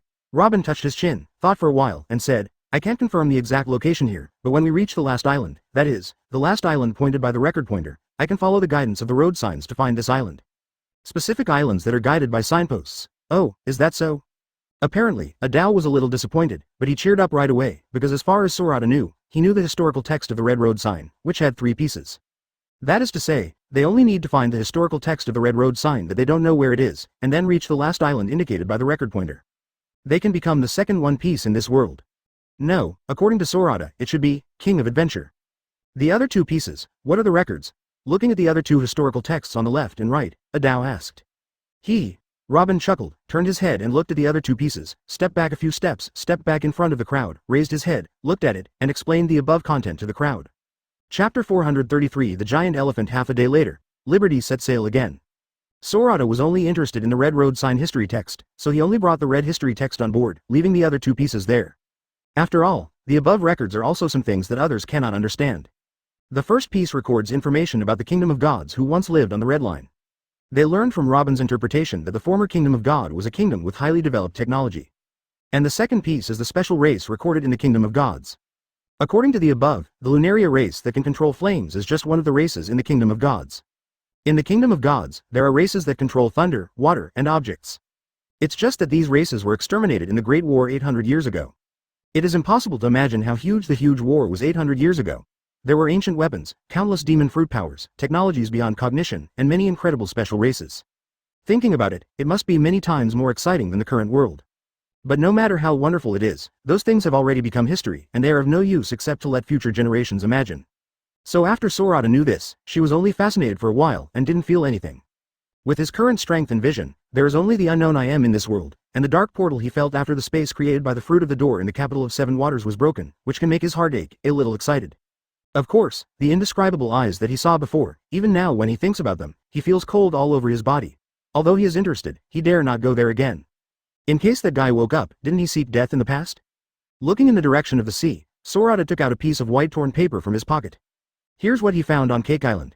Toto Land already has fur people living, so it is not difficult for him to find fur people. The place they are going this time is Zou Country. Zou Country is a moving island. Its true appearance is a giant elephant that has lived for 1,000 years, and the fur tribe who hates humans has lived on the back of the elephant for a long time. After hundreds of years of development, it has now become a kingdom. Because of its peculiarity, it moves and is not a real island. So to get there, you can only go through the guidance of the life card, not the record pointer. 2 days later. Advertisement Uncharted Waters, hold on. On the Liberty, which was shaking violently, Arlo stood on the watchtower and shouted to the following. Enter the wind and wave area immediately. I saw layers of wind and waves in the sea area in front of me, fan-shaped and expanding outward. Sorata, is that black shadow in front of you the elephant master you mentioned? At the front of the bow, Sorata and Kuina stood here. Their feet seemed to have taken root. No matter how the waves hit, they remained motionless. Looking at the huge black shadow in front of him, Kuina asked curiously. Okay. Sorata looked up, looked at the elephant owner who could only see a black shadow due to the distance, nodded and said, that's it. And the furry kingdom we are going to was on the back of the elephant master. Amazing. Kuina was amazed. I didn't expect there to be such a huge animal in the world. The elephant master's body is more than 10,000 meters above the sea, and he doesn't know how it grew to such a huge size. Sorata looked up at the black figure in front of him and said with a smile, it's quite amazing. If he remembers correctly, the elephant owner is more than 35,000 meters tall, which is indeed a giant. As Liberty advances, everyone gradually heard a low roar coming from the front. The roar seemed to come from ancient times, with a sense of vicissitudes of time. Breaking through a huge layer of waves, like breaking through a certain barrier, the white mist in front of everyone's eyes gradually dissipated, and they suddenly became enlightened. Is this the elephant master? It's really. At the bow, all the partners looked up at the giant elephant in the distance. At this time, the Colossus was walking, raising its nose, poking into the clouds, and spraying water upwards. Because the Colossus is too huge, it is raining heavily in the sea ahead. But this heavy rain is not a natural rain in nature, so under the sun and under the white clouds, a rainbow across the end of the line of sight looks extraordinarily beautiful. Advertisement, okay. At this moment, everyone suddenly seemed to sense something, and all looked at the elephant owner. Sorata, is this big guy looking at us? I saw that the elephant owner in front suddenly stopped spraying water, and even stopped moving forward. It lowered its head, its eyes were like two black holes, it couldn't see any eyeballs, but it was facing Liberty. It's really looking at us. Sorata stood on the railing of the bow, looked up into the eyes of the elephant owner, her face remained unchanged. Being stared at by a ferocious beast will feel oppressive, let alone a monstrous beast like the Lord, so don't worry. The corner of Sorata's mouth turned up, and he gave a chuckle, and then his right foot touched the guardrail, and the space created a layer of ripples under his feet, and then the ripples formed an arc, quickly enveloping the entire Liberty. Then the forward Liberty gradually left the sea and flew up. Let's go straight there. As soon as the voice fell, Liberty was under the control of Sorata, and with a bang, it quickly flew towards the elephant owner. Aang, seeing Liberty approaching, the elephant master seemed to be threatened by something. He raised his nose high and opened his mouth to let out a loud warning roar. As the sound came out, there was even a strong spiritual oppression, transmitted from the body of the Colossus. However, when this mental oppression reached the outside of Sorata's space domain, it was weakened by more than half by the domain, so although everyone on board felt something strange, they didn't feel any discomfort. As the distance got closer, everyone could see the true face of the Colossus clearly. The folds on the skin tell the age of the elephant master. The two ivory tusks that looked like sky pillars, and the hollow, black hole-like eye sockets made the elephant owner look like a powerful war beast, not an elephant. At this moment, the war beast raised its nose high, waiting for the prey to approach. At the bow, when the Liberty reached a certain height, Sorata's blue pupils stared closely at the eyes of the elephant lord, and the nebula flowed. At this moment, he seemed to have entered a vortex, and then his eyes narrowed, and his spiritual power came out through his body, and he saw the vicissitudes of the pupils in the vortex. Big guy, I mean no harm. Liberty stopped, outside the attack range of the elephant master, stopped. Without a reference, he was not sure if the proboscis of the elephant master would shatter his domain. Therefore, we can only stop here in order to communicate with the elephant owner. After all, he came here this time for the historical text of the red road sign, not to fight. Chapter 434 You. Can you talk to me? Liberty floats in the sky. Confront the monstrous giant elephant ahead. Although the Liberty is as small as an ant in front of the giant elephant, but because of the existence of Sorata, this ant can threaten the existence of the elephant. The elephant lord has the ability to listen to the voices of all things, and Sorata has no hidden breath, so the first time the Liberty appeared in the elephant lord's eyes, the elephant lord felt the Sorata's small body, which made it feel ashamed the power that has to be treated with dignity. In these hundreds of years, it has never seen a single person who can reach the level of a silver-haired kid. It's not how strong the body is, or how strong the strength is. If you really have to worry about it, there are still people who are better than the silver-haired kid. For example, the Roger it met decades ago who always laughed heartlessly, also has the ability to listen to the voice of all things, and can talk to it. However, whether it is Roger or other strong men he met before, even his companion, Joey Boy, more than 800 years ago, they are not as threatening as this little guy in front of him. This little ghost gave it the feeling that it was like the starry sky that day, with no end in sight, giving it a sense of horror in the face of the gods. This is due to animals' keen sense of danger. That's why it quickly made an attack posture when the Liberty came over. Okay. Hearing Sorata's voice, the main attacking posture slowed down, and then a deep voice full of vicissitudes of time sounded in Sorata's ears. You. Can you talk to me? Looking into the eyes of the elephant lord, Sorata smiled slightly, his soul trembled, and he said with a smile, it is indeed possible. Of course he doesn't have the innate ability to listen to the voices of all things like Roger, Momonosuke and others, but he can use his spirit to receive the voices of these intelligent creatures. Of course, ordinary animals can't do it, but like the master, an intelligent creature that is not weaker than humans at all, he can easily receive the information they send out. Looking at the elephant master, Sorata's soul showed kindness, and then said, we're here this time, just to close a piece of red road sign history text in the furry kingdom on your back, there is no malice. The elephant master put down his trunk, took a deep look at Sorata, and then made a sound. I hope you will do what you say, then it dropped its guard. Okay, let's go. Seeing that the elephant master put down his guard, Sorata turned his head and smiled at the partners behind him. This big guy is still easy to talk to. Very good at talking. Kuina looked at Sorata and asked curiously, can you talk to this big guy? Advertisement they were still wondering just now. It's strange what Sorata is talking to himself, it turns out he is talking to the elephant master.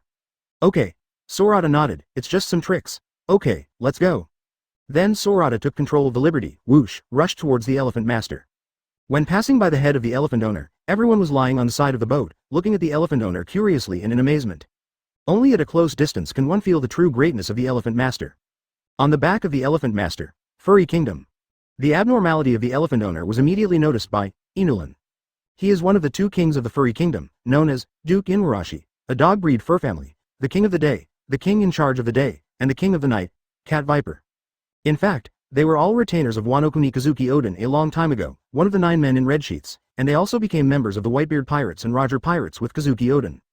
He stood up, took the long knife at the side, hung it on his waist, put on his cloak, and Inulan walked out of his palace.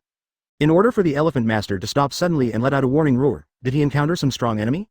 It was the first time he saw the Elephant Lord like this after returning to the Furry Kingdom for so many years. This made him have to be serious. Out the door. Calling the musketeers, Inulan took them and rushed towards the edge of the kingdom. Master Inuarashi, what happened? During the operation, the captain of the musketeers, Sicilian, looked at Inuarashi's back and asked. I don't know either. Inulan looked back at Sicilian, then turned his head, looked at the city wall ahead, and said solemnly. The Elephant Master seems to have encountered some trouble, and I can feel its tension. Nervous? Hearing what Inulan said, everyone was stunned. Okay. At this moment, as if he had discovered something, Inulan stopped his body with a squeak. Master Inulan, come out again. Advertisement. The musketeers all stopped. Needless to say, Inulan, they also saw it. At the end of their line of sight, a 2-masted sailboat was rapidly drifting towards this side. Silver, the silver-haired pirates. Looking at the huge windmill head on the sailboat, Sicilian felt a chill in his heart and couldn't speak fluently. 2 days ago, just 2 days ago, they saw the silver-haired news. If silver-haired people were just as strong as the 4 emperors in their eyes before, then in their eyes now, they're truly the strongest in the world. Because he killed Kaido, killed Charlotte Linlin. And now, such a big man came to their furry kingdom. If he came with hostility, then what would they use to resist? Although I have heard that the silver-haired gang is different from ordinary pirates, but after all, I haven't personally contacted them, so who knows if the rumors are true. So the first time I saw Liberty, not to mention Sicilian, even Inulan, who had seen the world, couldn't help but put on a defensive posture, and his face was full of dignity. Look, a ship that can fly. At this time, more people spotted the Liberty, and they all looked up, staring at the Liberty curiously. Of course, there were also many people who recognized the windmill on the Liberty and what it represented. Their faces suddenly turned pale and their bodies became weak. Sorata ignored the multitude of furry kingdom folk below. He could sense their unwelcomeness towards humans. Just like the Murlocs in the Fishmen Island don't welcome humans. So Sorata didn't intend to land here. For those who have experienced Sky Island, the scenery here is magical, but that's it, not to mention that they are not yet welcome. Why bother to go down and find yourself uncomfortable? He also saw Inuarashi standing in the middle of the street, full of vigilance. This guy and another vassal of Kazuki Oden, the Cat Viper, followed Roger to the final island Raftel. So he must know Raftel very well. But Sorata didn't plan to go down. If he wanted to know the real face of Raftel, he would go to see it himself instead of learning it from others. The Liberty didn't stop, and went straight to the deep whale forest behind the furry kingdom. There is the historical text of the signpost he asked for. Hidden inside the whale tree, he is very clear about this. Chapter 435. The world's largest entertainment city. Let's go now. Looking at the floating number Liberty? Inulan subconsciously breathed a sigh of relief. Then, as if thinking of something, his face changed slightly as he looked at the direction in which the Liberty was drifting away. Is it for the signpost history text? Although he guessed the purpose of the silver-haired gang, he didn't intend to go there. The strength gap between the two is too big. It can be said that there is a world of difference. He brought people over. Maybe it would arouse Silverhair's hostility. Then it will be a catastrophe for the furry kingdom. To be honest, Silverhair killed Kaido, whether it was him or the guy Viper, they all had a kind of gratitude towards Silverhair. After all, 19 years ago, the feeling of being thrown into a hot pot by that guy is still vivid in my memory. Kazuki Oden died there to give them a chance to escape. To save Wano-kuni, the first person to face is Kaido. Now that Kaido is dead, as long as the rule of Orochi is overthrown, Wano-kuni will restore peace again. So in the past 2 days, he and the Cat Viper turned enemies into friends again, and decided to go to Wano-kuni to fulfill His Royal Highness Oden's last wish. It's just that the two of them are the kings of the furry kingdom after all, and they still have to explain a lot of things, so they didn't leave right away. Forest of Whales. As the name suggests, it is actually named after a huge tree whose trunk looks like a whale with its head up. This tree is very large, and it can be clearly seen from the edge of the island, very obvious.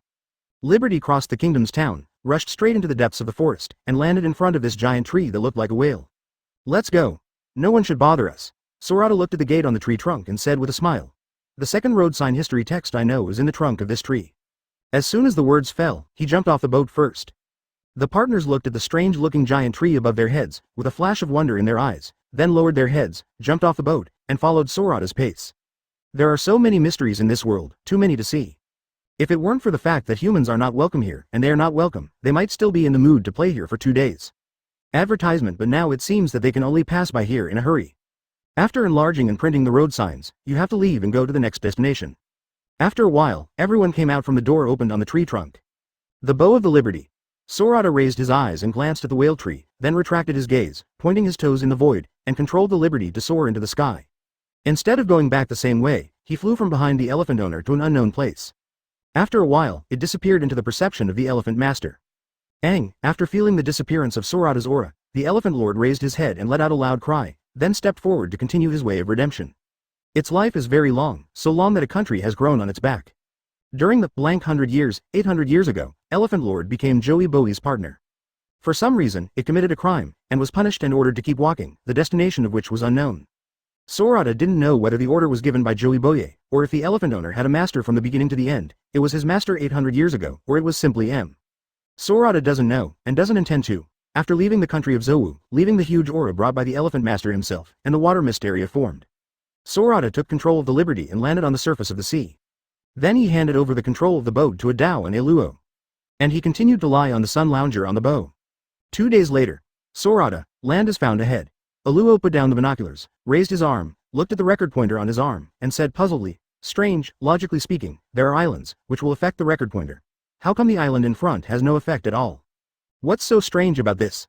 Leaning his back on the guardrail, a Dao raised his hand, took the cigarette between his fingers and left his mouth, turned his head to face Aluo and exhaled a puff of smoke, and said with a smile.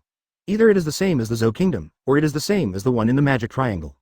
Yes, like Moria's lair, it's not an island but a ship. Boat? After hearing a Dao's words, Aluo turned around, raised his binoculars, and looked at it seriously.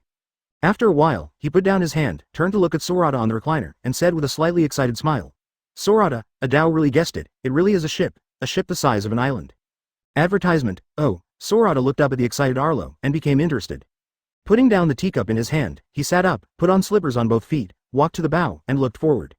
He is not Arlo, so he can clearly see the golden dot in front of him without a telescope.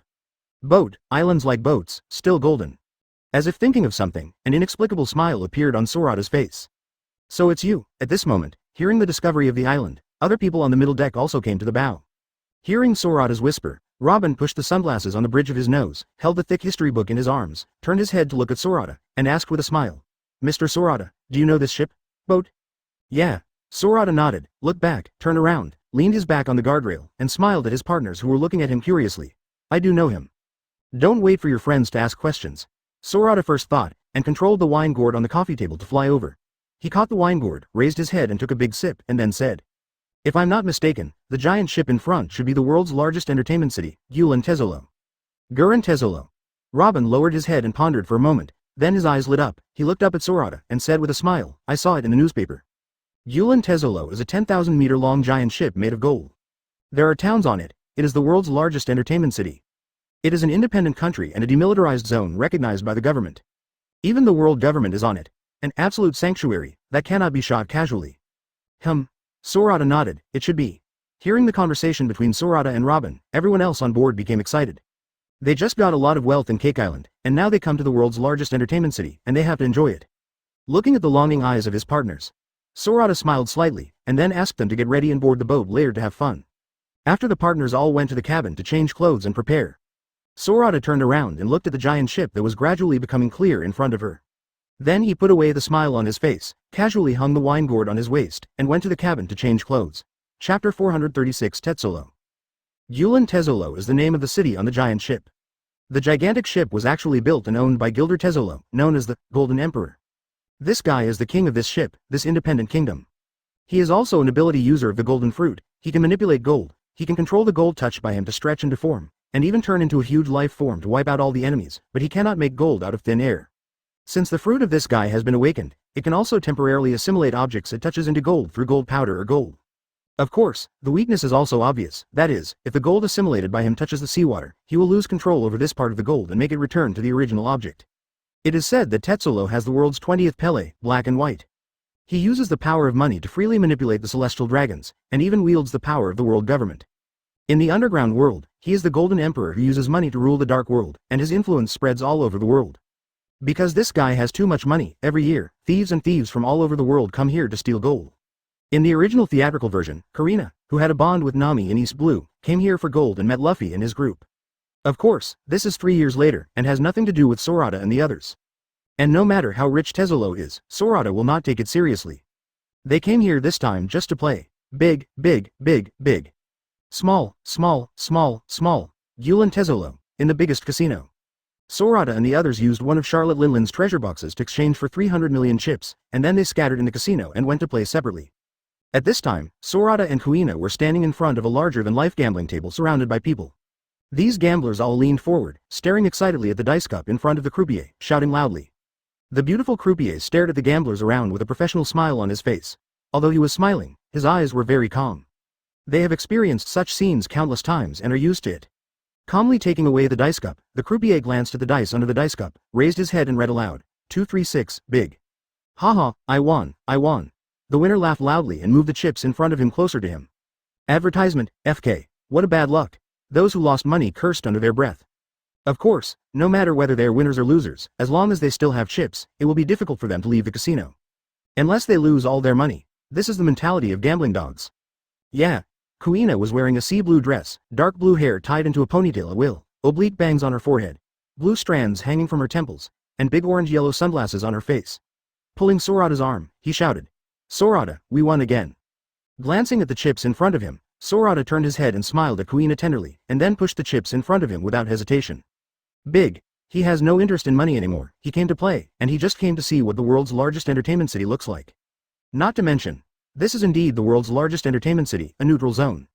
Sorata saw pirates, nobles, marines, merchants here, and even in his perception, he also perceived that there are celestial dragons on the upper floor of the only 8-star hotel in the world. This is also the most sci-fi and modern city that Sorata has seen so far. It reminded him of his previous life, the top floor of the hotel. In the innermost part of the bright room, on a huge sofa, sat a man.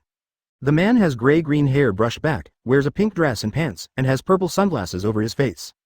He is the owner of this huge ship, the world's largest entertainment city, the Golden Emperor Gilder Tezzolo. At this time, he was leaning casually on the sofa, holding a glass of golden wine in his hand and slowly sipping it. At this moment, ripples suddenly appeared on the floor in front of the sofa. A strange man in a black leather jacket with a pistol hanging from his waist and whose head was bigger than his whole body slowly rose up from the ground. The strange man's name is Tanaka, and everyone in Gulen Taizuolo calls him Mr. Tanaka. He is the guard of the world's largest entertainment city, and one of the cadres of Tezzolo's forces, deeply trusted by Tezzolo. The first time Mr. Tanaka came up, he shouted eagerly at Tezzolo, "It's not good, Tezzolo, the silver hair pirates are here." "What did you say?" Tezzolo raised his head abruptly, then sat up straight, leaned forward, and stared at Mr. Tanaka. His face, which had always been smiling, suddenly changed at this moment. The silver hair pirates killed Doflamingo, Kaido, and Charlotte Linland just a few days ago. They are known as the latest and strongest silver hair Sorata in the world. Advertisement. Tezzolo looked at Mr. Tanaka and remained silent for a long time. The general pirates, including Shichibukai, will not take it seriously when they come to play with him. Only 4 emperors. He will treat big figures like 4 emperors who don't take the world government and marine seriously in New World at all, and he will treat them with caution. And now what did he hear? He heard that the silver-haired Sorata who had just been promoted to the world's strongest came here. Regardless of whether they really came to play or something else, it was not easy for him to face such a big shot. Putting down the cup, Tezzolo looked up at Mr. Tanaka and asked in a deep voice, "Where are they now?" "It's in the casino below." Mr. Tanaka opened his hand and said with a little exaggeration, "They were brought here by Baccarat as soon as they came, and then exchanged a box of treasures for 300 million berry, and they are having fun downstairs at this time." "Are you playing?" Tezzolo leaned forward, crossed his hands, propped his chin on the back of his hands, and rested his elbows on his legs. He lowered his head in thought for a moment, then looked up at Mr. Tanaka and asked, "Do you think they really came to play, or did they come here? What purpose?" "Have no idea." Without thinking too much, Mr. Tanaka replied directly, "I came up as soon as I received the news. I haven't met them in person, so I don't know if they have other goals." For Mr. Tanaka's answer, Tezzolo obviously already had a premonition, so he was not surprised. When he asked this question, he actually wanted to ask himself. His strength is very strong, especially on this ship, and he is confident that under the 4 emperors, he will not lose to anyone. But as a smart person, he knows who he can mess with and who he can't afford to mess with. The awakening of the golden fruit allows him to control the gold of the entire ship to the greatest extent. The average pirate has already been secretly played by him since he boarded the ship. But for a character like 4 emperors, he knew that no matter how strong he was, these methods of his would not be effective against such a character. What's more, silver hair still surpassed the existence of 4 emperors. So Tezzolo thought for a while, and decided to let the silver-haired gang play as they wanted, and he wouldn't bother. Of course, he didn't dare to interrupt, let alone set a trap. As for whether silver hair has other purposes, as long as he is still on this ship, he will naturally know in a short time. Then he asked Mr. Tanaka to notify Marine and the world government to send someone.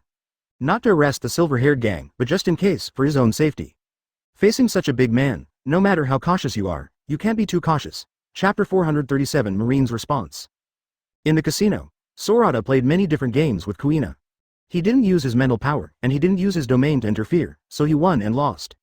Maybe it's good luck, or it's a good attitude. After they walked out of the casino and met up with their partners, after a calculation, the 300 million berry they entered the casino at first turned out to be more than 350 million berry when they came out. Did not lose, and won more than 50 million. Although they no longer have any interest in money, the money was won after all. So everyone decided to go to a restaurant for a big meal. Looking at the silver-haired group who were talking and laughing, walking away like ordinary tourists. With a hot figure, big orange-red waves, big hoop earrings on her ears, and a long black slid dress, Bakara breathed a sigh of relief in black high-heeled shoes. She is Tezulo's subordinate, the ability user of Paramecia Lucky Fruit. The fortune of the person touched by her will change. Whether it is fighting, gambling, or even walking, bad things will happen. Generally, the pirates who come here to play are received by her. If it is worth doing, she will absorb all the luck of these pirates, let them lose everything in the casino, and owe the casino a lot of money, and then let them do it for them.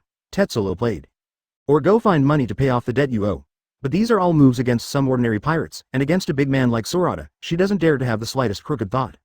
Seeing the silver-haired group walking away, they finally disappeared from her sight. She quickly turned around and walked into the casino. She had to report to Tezulo about the silver-haired gang and see how to deal with the silver-haired gang. Marine. Marshal's office. Click. Sengoku put down the microphone in his hand and clipped it to the stand mounted on the phone bug. Then he crossed his hands, put his chin on the back of his hands, propped his elbows on the desk in front of him, and bowed his head in thought. The call just now was made by someone from the World Government CP organization, asking him to arrange a warship to go to Gulen Tezulo to protect Gilder Tezulo. Also protect the celestial dragons there. Trouble. Sengoku sighed. If it was normal, he wouldn't be so annoying, but the silver-haired guy is in Gulen Tezulo now. Asking him to send Marine over there, isn't that courting death? Advertisement, okay. As if thinking of something, he suddenly raised his head, took the phone bug on the side, and dialed it. If he remembered correctly, that guy was a frequent visitor to Gulen Tezulo, and his favorite thing to do on vacation was to go there to play. Crack. Plus Vice Admiral hit the ball really well. On the golf course in the casino, the wretched-looking, somewhat mature Jaji put down the club in his hand, raised his chin at the beauties around him, and his small eyes were full of smiles. Blue, blue, blue. At this moment, there was a sudden vibration in his arms. Jiaji handed the cue to a beautiful woman unhurriedly, and signaled the surrounding beauties to be quiet. Then he stepped aside and took out a small phone bug from his pocket. Press the button on the back of the phone bug, and it is connected instantly. Moses, I am Jiaji. Who is it? I'm Sengoku. Hearing that it was Sengoku, the smile on Cake's wretched face disappeared immediately, and his eyes became serious. Generally speaking, Mr. Sengoku will not disturb them when these vice admirals are on vacation. After all, there is not much vacation time throughout the year. Holding the phone bug, he walked a further distance into the depths of the court. Then he raised the phone bug and asked, Mr. Sengoku, what's the matter? Where are you? Sengoku didn't say anything first. After all, he didn't know if Jiaji was in Gulen Tezulo. I'm in Gulen Tezulo just like normal vacation time. Jaji looked at the phone bug, a little strange. His fondness for holidays at Gulen Tezulo was well known among marine upper circles. In Gulen Tezulo? Sengoku pondered for a moment, then said directly, the silver hair pirates are in Gulen Tezulo now. What? Obviously, Jiaji was shocked by this news. Then came the solemnity. I saw his slightly hunched body straightened in an instant, and the whole person instantly cheered up. Advertisement. Now no one in this world can keep calm in front of silver hair. Including Marine. After all, just a few days ago, Marine witnessed how the silver hair killed the 4 emperors. That kind of killing 4 emperors is as easy as killing ordinary pirates. Just through the description of Vice Admiral Garp and Bluzolino Admiral, they can feel the pressure on their faces. Now, silver hair is actually on the boat where he is on vacation. If there is a conflict here, will he go up or not? After all, Tezulo is the largest entertainment city in the world. Although it is a neutral country, it has a good relationship with the world government and celestial dragons. Even now, he also knows that there are 2 celestial dragons on the upper level, playing on it. What the hell? In an instant, countless thoughts flashed through his mind, and his face was cloudy and uncertain. It doesn't necessarily turn bad, maybe they just came to play. Although the silver hair came, it might not cause a conflict here, and even if there was a conflict, with his strength, it was impossible to stop it. That's not bravery, that's courting death. Then Sengoku-san, do you have any orders? He glanced at the phone bug and asked Sengoku what he wanted from him. If only the silver hair was in Gulen Tezulo, there was absolutely no need for Sengoku to make a special call, because no one could stop the silver hair no matter what. So it doesn't make much sense to let him know and not know. What I mean is that you leave Gulen Tezulo now, or you can adapt to the situation. Anyway, you just need to watch the fun and don't make a move. The silver-haired gang won't do anything to you. Although the CP organization asked me to send Marine to protect Gilder Tezulo, this is not an order from the 5 elders. The CP organization alone cannot directly order Marine to do things. His meaning is very simple, that is to let Gage leave Guren Tezulo, or, if Silverhair really makes trouble in Guren Tezulo, let him stay there to watch the show, just like Darius last time, same as Rosa. In short, no matter what happens, remember not to do anything. In this way, regardless of whether Silverhair shoots Tezzolo or not, it will not have much impact on their marine. After all, Jiaji is still a Marine Admiral candidate no matter what, and there are only 2 in the entire Marine. I see, Mr. Sengoku. Cake replied, then seemed to think of something, and quickly said, oh, by the way, Mr. Sengoku, Gion is here too. He didn't just come here to play, but to pursue Gion. Although he had failed almost 100 times, he did not give up, but became more courageous as he fought. This is the fighting power of dog licking. Gion? Sengoku thought for a moment, asked Cake to inform Gion, pass on his opinion, and then hung up the phone. World Government. CP Organization. Straightening up, Sengoku tilted his head and looked at the sea outside the window, with an inexplicable look in his eyes. Chapter 438 Gambling with Dogs, isn't worthy of sympathy? Sorata didn't know how much pressure his appearance had brought to Tezzolo. At this time they are in a restaurant. I saw a little waiter wearing an apron with a plate bigger than his whole body, and put a plate of steaming dishes on the table. Guest, please use slowly. Obviously, the little waiter should have been working here for a long time, so although he is only 5 or 6 years old and his body is still very young, his service is very good. Standing up straight, the little waiter hugged the tray, slowly exited the room, and closed the door of the room with a bang. Okay, let's eat. Looking back at the little waiter, Sorata smiled and said to his partners. Due to the disturbance from the little waiter, laughter resumed at this moment. Haha. You don't know, when I pushed out all the chips in my hand, the gamblers at my table saw that Shendu changed in my eyes. While eating, Arlo shared loudly with everyone his bravery in the casino. This guy was really lucky, he alone took over 20 million of the 50 million berry he won. They don't care about money, so of course they can put all their money in peace. Bang! At this moment, the sound of a cup breaking suddenly came from outside. Don't you have eyes? Brat. Sorry, it's useful to be sorry, so what do we guards do? Tell us, how do you want to compensate us? The arrogant voice made the room instantly quiet. Sorata turned her head to look in the direction of the door, frowned slightly, and then thought. Crash. The door automatically slides to the right. Outside the door, several big men in guard uniforms were staring fiercely at the fallen child in front of them. Between them, there was a shattered glass. The little waiter grasped the tray tightly with both hands, and kept bowing to the guard. I'm sorry, please forgive me. Click. The guard took a step forward, and his leather shoes stepped on the shattered glass, making a sharp screeching sound. He leaned forward, stared at the little waiter, and said loudly, No, you should know who we are. Add another 20,000 berry to the debt. Advertisement. Why is it like this? The little waiter straightened up and looked at the guard pitifully, with tears in his tender eyes. Sorata watched all this silently. Somewhat familiar, he had seen it in the movie version of One Piece in his previous life. Although he had almost forgotten about it, it still made him very familiar with the vivid appearance in front of his eyes. On the way from the casino to the restaurant, they also saw children who came to them to buy flowers, and there were more than one waves. Seeing the poor one, he would indeed lend a helping hand and buy 2, but not too many. The streets of this city are spotless, brightly lit, full of prosperity and luxury. This is the world's largest entertainment city, but also a city of tragedy. But, those who can come here, except for pirates, are mostly merchants with small fortunes, as well as nobles. Here they lose everything and become Tezzoro's slaves. It is not entirely true that the blame is self-inflicted. But to say they were innocent is even more impossible. So, gambling with dogs is not worthy of sympathy. At this moment, the owner and chef of the restaurant came out from the back kitchen. He first reached out and wiped his hands on the scarf around his waist, and then walked in front of the waiter, blocking between them. How? The guard looked at the boss with the dog hugging him, and said with an arrogant smile, You want to stand up for this brat? No. The boss shook his head, then knelt down directly facing the guards, then bent down on the ground, respectfully said, Please forgive them. After finishing speaking, he also smiled at the guard. Looking at the boss's smile, Sorata's eyes narrowed slightly. It felt false at first, but behind the smile, Sorata saw endless bitterness and despair. He could feel that the boss was not a businessman, let alone an aristocrat, so what made them fall to this point? The answer is obvious. Sorata thought of the Bacala who had been following them since they boarded the boat. If he remembers correctly, that woman is a person with the power of lucky fruit. As long as she touches it, it will be difficult not to lose all the money in this entertainment city. Unless there are really people who can hold back their inner desires, don't gamble. Advertisement and these sailors who follow the ship usually stay at sea all the time. How can they resist the temptation of this colorful world? Besides, even if you don't gamble, there is no way for others to cheat your berry? Innocent. Hey, sighing, Sorata put down the bottle, stood up slowly, and walked out of the room. As he walked, he said, Although betting on dogs is not worthy of sympathy, these children and sailors should not end up like this. They have families, and some hometowns have wives and children waiting for them. If they really disappear here, one can imagine what their families will become. Having said that, Sorata has already walked in front of the guards.